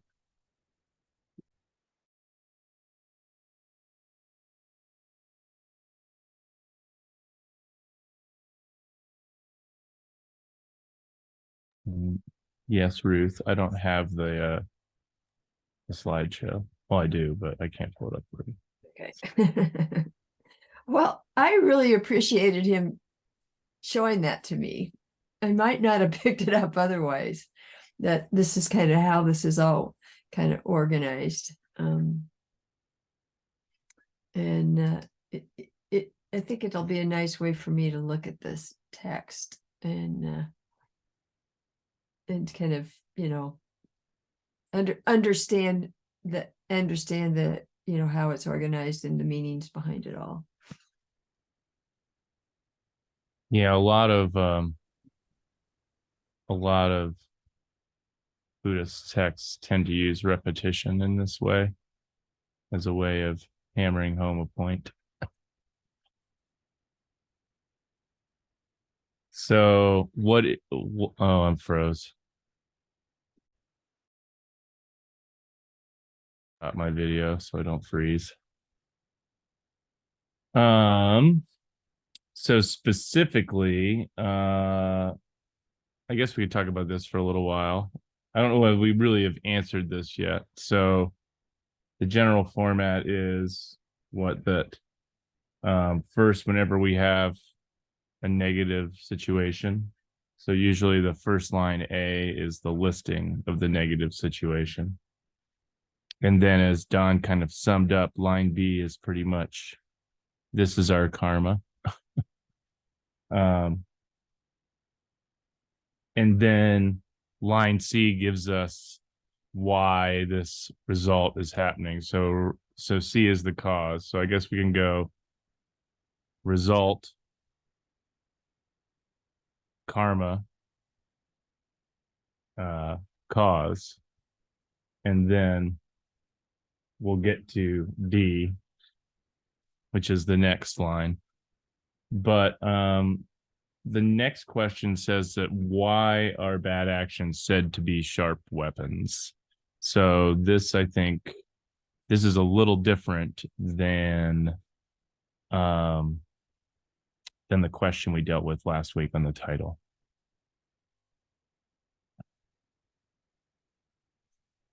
Could you please repeat that question? Because I don't have them in front of me. Yes. So, yeah, so it's why are bad actions said to be sharp weapons? We've kind of looked at sharp weapons from the standpoint of bad cherishing of self-cherishing. But in this case, we're looking at it in a different light. So what are the sharp weapons hitting here? I guess they're not hitting the vital point. They're hitting something else. So is this that boomerang effect that Don was talking about before, that this is it coming back? Yeah, exactly. Okay. To cause us suffering. Yeah. Yep. So they cut our happiness, right? So I thought this was kind of interesting that they use the metaphor of sharp weapons on both sides. Like on one side, you're trying to direct the sharp weapons of mind training at your self-cherishing, but karma also has this sharp weapon that it sends back at you, which cuts your happiness based on your previous actions. I guess that's why it's a wheel. Which gives you the opportunity then to turn it into a sharp weapon, Yeah, I guess. Yeah, Maybe that you're like fishing. Yeah. So like you have the ability to catch the weapon and direct it. I don't have that ability. But I Well, did Yeah. definitely learned in the last few hours that I did not have an ability. But yeah, does anybody else want to talk about this? Just this metaphor and Well, s- s- so I don't know if anybody can hear me. Yes, we can. Okay. I'm not on camera, which is unfortunate because I'm doing Zoom on my phone because the iPad doesn't work. So but that's not the point. The point that I want to talk about is reading through all these stanzas and understanding that karma has an effect on my present life. That leads me to believe that, or it leads me to question that there's some personal continuum, right? So if I'm experiencing something negative in my life, which I've experienced, and everybody has lots of negative things in their life, and it's the wheel of karma, it sort of implies that there's been a continuum from my personal past lives to my personal present life. And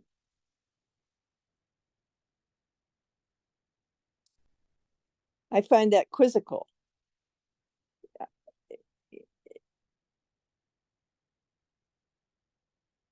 I don't know what else to say. Just I don't know if it's that personal. I mean, at least not for me. Like the result of it for me is that I feel like it's actually not personal, at least for me. Like well, it's a very subtle imprint, like I had a rough day today and I don't think it was it wasn't because of anything I did personally. I mean, but if you read the Wheel of Sharp Weapons in its specificity, right? mhm. Stanza by stanza, it's very clear that if the I, which is non-existent and all that, am experiencing something negative in this present life permutation that I'm currently in, it's because that I personally did something terrible at some past time, which that means, I mean,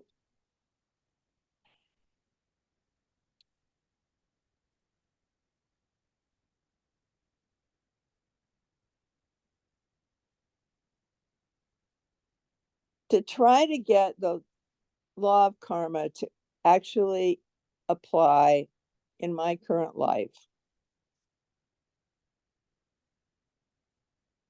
I'm having a hard time with it. I'll put it that way. I'm having a hard time with thinking that I personally am responsible.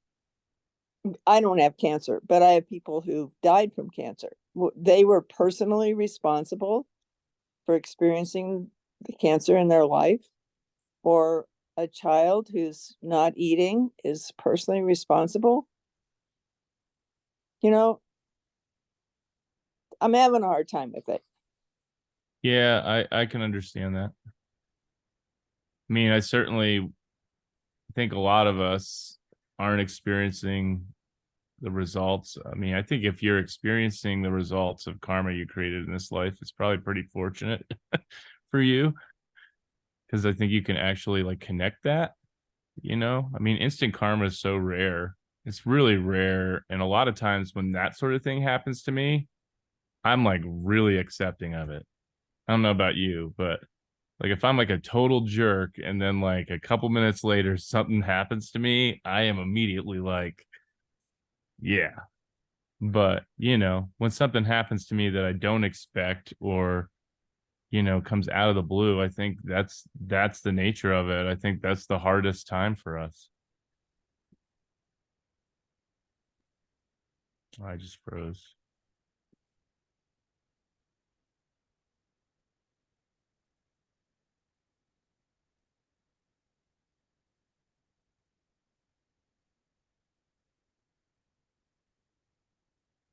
Is everybody frozen? We all back?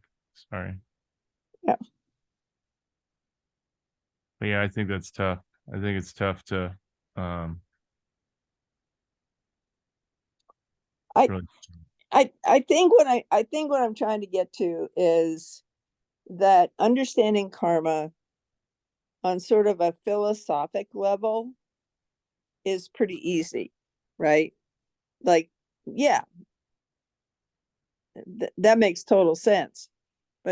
But then trying to translate that into,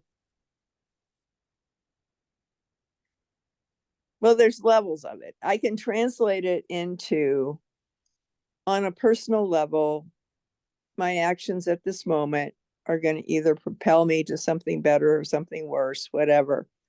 But I have a really difficult time with wrapping my head around karma in past lives that I personally was involved with are now manifesting in my personal, because that implies that I, me personally, somehow have transmuted from a past life to a present. And that's where I get into really tricky ground. Because if the I that I currently experience doesn't exist, then how is it that the I from a past life is experiencing something that I did? Oh, you do exist. Well, of course I That do. I does exist. It just Of doesn't. course. I mean, it I'm doesn't- sitting here, I can drive a car, right? We all Yeah, know that. but it does exist, you know. I mean, and honestly, like some some philosophers some philosophers would say that, you know, or I don't know, Don can chime in on this, but I mean, you wouldn't be experiencing those effects or creating those causes if you didn't have the belief in that I. Like that karma is just as empty as the I is. Right?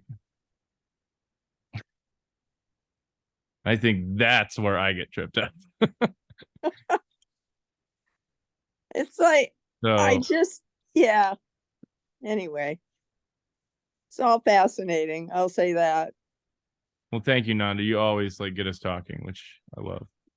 So, but yeah, I think we're all thinking that. And I think we all have like, I don't know, I think it's very difficult for Westerners in general, just because most of us do not grow up in a, you know, with a religious background that encourages multiple lifetime views. And so I think this is tough for us because I think and that is also our karma, you know, is that we were born into a place where we're trying it on as a secondhand thing. And I think that poses extra challenges for sure. I mean, most Tibetans just take it for granted by the time they're 5 years old that they've had infinite lifetimes. So it's a little harder for us. We have to like look for evidence of it all the time and try and convince ourselves.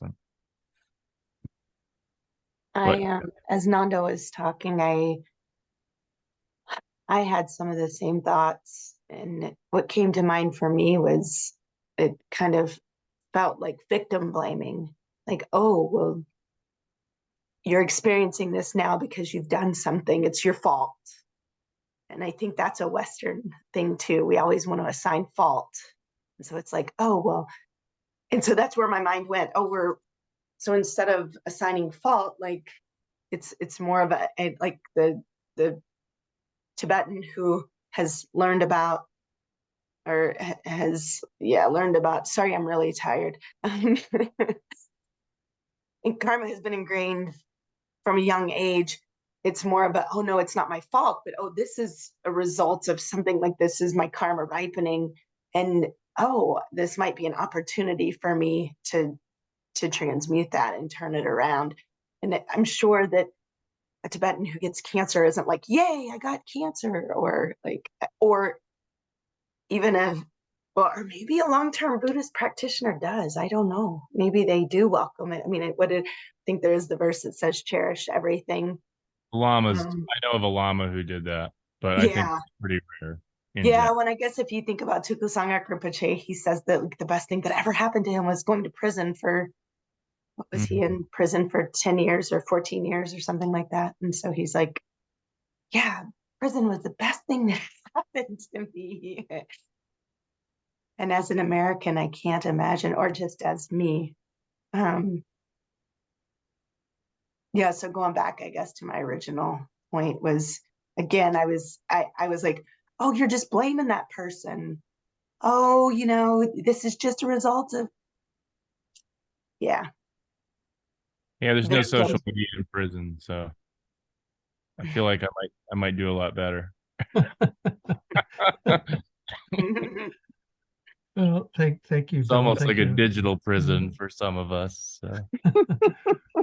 And thank you all for your contributions. There were some interesting things that came up. I'll just say a few comments, but to Nanda's question about, I mean, we have to say again that there is a continuum of mind that is the thread that runs through all of these lives, and the final teachings on emptiness don't deny conventionality. They don't deny that things function.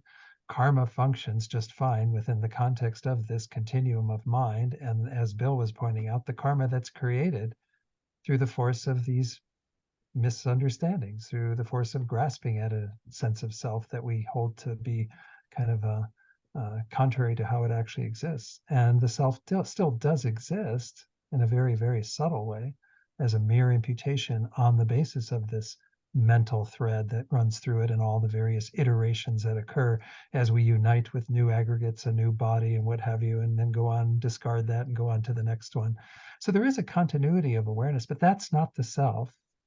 That's the whole point of there being nothing you can find that is kind of standalone, independently the self.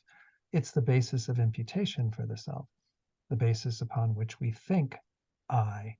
And that thought of I, there's nothing wrong with the thought of I until it becomes the thought of an I that is independent, inherent on its own. And that's the force through which we create all this contaminated karma.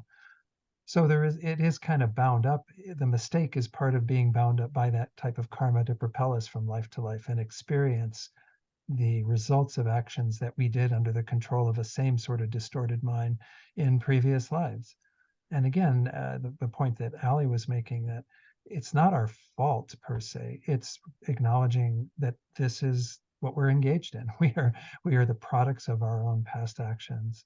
And we need to now take responsibility for changing things if we want things to be different. And that can be, again, you change things initially just within the understanding of still maintaining this false view of an I. And then eventually you get to the point where you want to get rid of the false view of the I so you can experience what it's like to be not bounded by that type of karma at all. And when you achieve that state of liberation, then of course, you're not subject to any of these sorts of things. And you have sort of an uncontaminated mind, no longer together with that illusion of a standalone independent self. So that's Don, the result. Yeah. can I Mhm. ask a follow-up question to Sure. Nanda's? Mhm. She gives the example like of a child who, Sure. has cancer. And so like, you wouldn't go to a child and say, oh, well, this is just a result of your karma, right? Yeah, But, like, so sure. I mean, we probably wouldn't even go to anybody that's not Buddhist and talk to them about this. I exactly, mean, because it's not so exactly, helpful. I mean, right. to most people's minds, they will still deal with it as there's only one cause, and that's whatever was going on with the cancer arising based on factors in our environment or food that we ate or whatever. And they'd want to be very scientific about it and look at it from that point of view. The law of cause and effect as it pertains to karma is a part of that bigger law of cause and effect that most beings have a lot of confidence in. But to get someone to get to that place, it's even hard for Buddhists to get to that place, of accepting fully and having that faith of conviction in karma. So I think, we have to, with others, it's generally a matter of just saying, and maybe there are ways of approaching it. I know this whole language too, some people have a big issue with, like, well, what are you learning from your illness or from things, but there can be that aspect to it, that dimension, that people even who don't subscribe to karma can still find something that perhaps will change their point of view when they become a cancer patient themselves. Maybe they find that it's easier for them to understand the suffering that others go through and what have you. I mean, that's wonderful to be able to help somebody in that way. But most people, they just really want compassion, and they want us to be good listeners and just to sit with them when they're dealing with their illnesses. They don't want to lecture on why they're in that situation, especially one that they'll probably interpret the way that you're mentioning, Allie, if they'll think, oh, you're just telling me it's my fault. I remember, I mean, I lived in San Francisco during the HIV epidemic when it was really quite bad there. And there was a woman named Louise Hay, you may have heard of her. She was getting a really, really bad press in the gay community because everyone felt like she was coming in and telling them that it's their fault. And she wasn't subscribing particularly to a Buddhist view of karma, but she was subscribing to a view that people were creating their own illnesses through their own minds and their own, whatever. I mean, it was hard for people. And so I've seen it firsthand. When you try to tell people that they are an instrument of creating what they're experiencing, most people don't want a part of it. But in Buddhism, it's not, again, meant to be some sort of reward and punishment or retribution. It's simply a cause and effect. You do these particular things, you have this particular result. So yes, this is why, to Nanda's question, children have cancer or children have horrible things that happen to them at times without in that life having done anything that would justify it. That's why I say karma is not a justification. It's simply an explanation. This happened to her to this child simply because of what happened in a previous life that happened to ripen. The situation came together, the conditions were there, and that suffering ensued. Yeah, Nanda or Amata, you seem to have your hand up. Yeah. Hi, thank you. Hi, This is Amata. such a great discussion. And I'm sorry I missed the beginning of class, but well, I've gotten so much out of this and the verses that I did hear. Oh, this is just a vital conversation for me. I've dealt with a lot of illness in my life since I was young. And there were many times in New Age Santa Fe where people would say to me, oh, you're sick because of your karma. And they would say it like without any compassion or care. And I didn't have the capacity to understand. And so all it did was heap more suffering and more self-blame and more feeling of, badness or wrongness, through practice and whatever and grace and, caring for animals and being around a lot of death and dying. And I've actually come to have like a really firsthand conviction and felt sense experience of reincarnation and of the continuum of consciousness in the conventional sense. It's very liberating, such that, I actually can like recall into that now, into past life. So hearing this now and being ill, even right now, I'm ill. I feel so liberated by it. I'm like so excited about the wheel of sharp weapons, it's like right on. That's great. Now, I do have two questions. I'm really curious about how and why karma multiplies, like the multiplicity part. But also, this other part of the discussion. I'm actually ill right now because I've been caregiving a friend who got gravely ill and is still in the hospital. And I already am like, caregiving 95 animals, and I pushed myself too far. And then I got sick, and I'm sure there's other karmic reasons, like, a whole bunch of causes and conditions and whatever.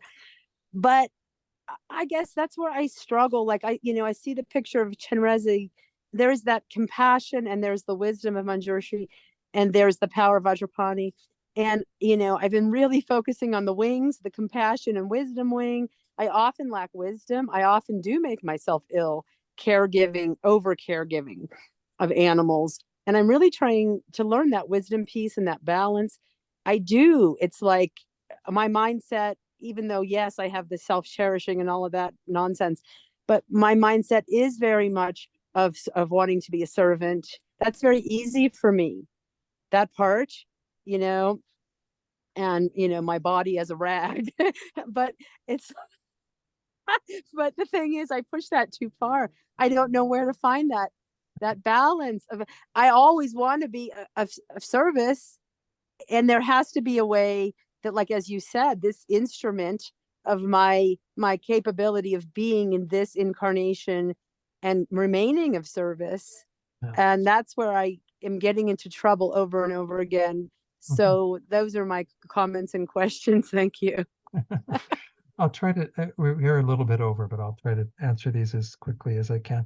I mean, the thing about how and why karma multiplies, I mean, this is, again, just how it's taught. There's no real answer to it. It's one of these things we have to kind of have some confidence in, and the fact that the Buddha taught it. We can see it in the physical world. If we say that karma as a law of cause and effect is operating within the realm of our experiences, sentient beings' experiences within the physical world. In the physical world itself, we do see very large results coming from something very insignificant and small. I mean, for example, an apple seed. I mean, apple seed is very tiny, right? You can get like a whole apple tree and many, many bushels of apples over many, many years from just a little seed. Yes, there are other things that add into it. You know, you have to have the nutrients in the ground and the sunlight and the water and everything else to, you know, cause that whole process. So it's not identical.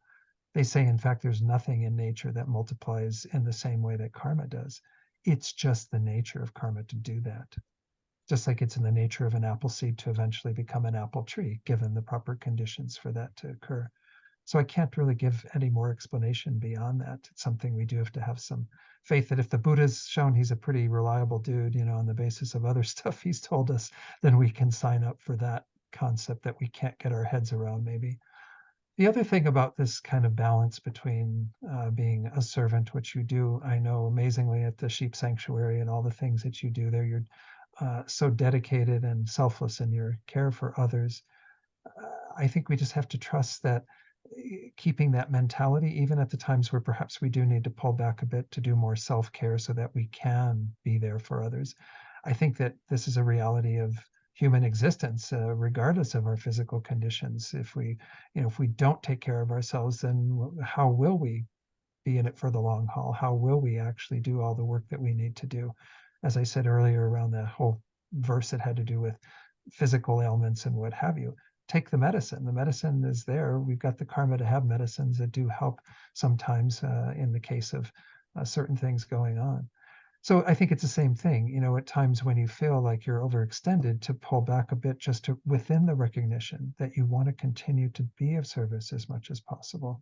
And that karma you're creating through living a life of service to other beings is absolutely going to be there to produce amazing results in the future. We might not be able to get everything right now, as Bill said. I mean, he said it's not instant very much. I don't think it's ever really instant. I mean, if we're experiencing something immediately afterwards, it's simply timing of that. Somehow we're ripening something that is related, but what we just did, we haven't seen the results of yet.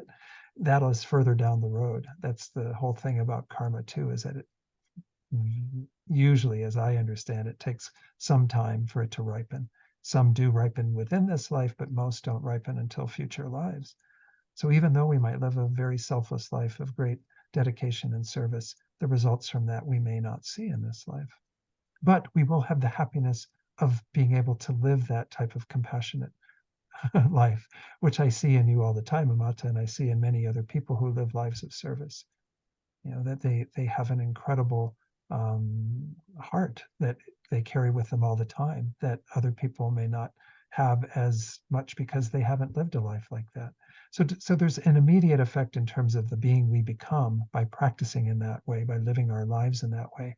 The karmic effect of all those actions we may not see until a future existence, or later in this life, perhaps, if we do have that ripen more quickly. But so I don't know if I can say more than that, but other than just keep doing what you're doing, and for all of us, you know, to always look at how can we live that mala, that mantra, you know, I am a servant to others, I'm a servant to others, I'm a servant to others. I mean, how do we actually make that a reality in our lives? Whatever it is that we do, you can bring that into your work, you know, with the may serve others through what I do from 9 to 5 that may be a benefit to others. But obviously, yeah, if we live lives that are more dedicated day by day, year by year to the welfare of others, the karmic results will be there without a doubt. I completely trust that they'll be there. regardless of what we're experiencing in this life. Does that help a little bit, Amata? Okay. All right. Okay, we need to conclude. If you do have other questions, again, please write them down and we'll try to take them at the beginning of next week. Yeah, I think I'm okay. I looked at the chat box. I'm not sure if there's anything in there I need to react to, but let's go ahead and do the prayers first. All right. Due to the merits of these virtuous actions, may I quickly attain the state of a Guru Buddha and lead all living beings without exception into that enlightened state. May the supreme jewel bodhicitta that has not arisen arise and grow, and may that which has arisen not diminish, but increase more and more. And then for His Holiness, the wish-granting, wish-fulfilling jewel, source of every single benefit and happiness in this world, to the incomparably kind Tenzin Gyatso, I beseech, may all your holy wishes be spontaneously fulfilled. And I think since we've run over, we'll just make the strong thoughts for Rinpoche's swift return rather than reciting the full prayer, and then also dedicate for the good health and long lives of all of our other teachers, gurus, those who help us on our path. And then lastly, to dedicate for all those beings that we're holding in our hearts so that they may be free from their suffering and find all the causes that lead to perfect happiness. And may this be so for all beings through what we've done here tonight together. So this was a nice class. I enjoyed this very much, and the discussion I thought was really quite nice. And thank you, Bill, again for doing that, and Colleen for hosting. And I'll see you again next Tuesday. So again, try to reflect on these verses. Do your best to work with the reading and homework, whatever you can over the next week. And again, that last question on the homework, I didn't get to that verse. I'll get to it next week and we'll carry on from there. All right, everyone, be well. Thank you so much. Oh, you're very welcome. Thank you all for being here.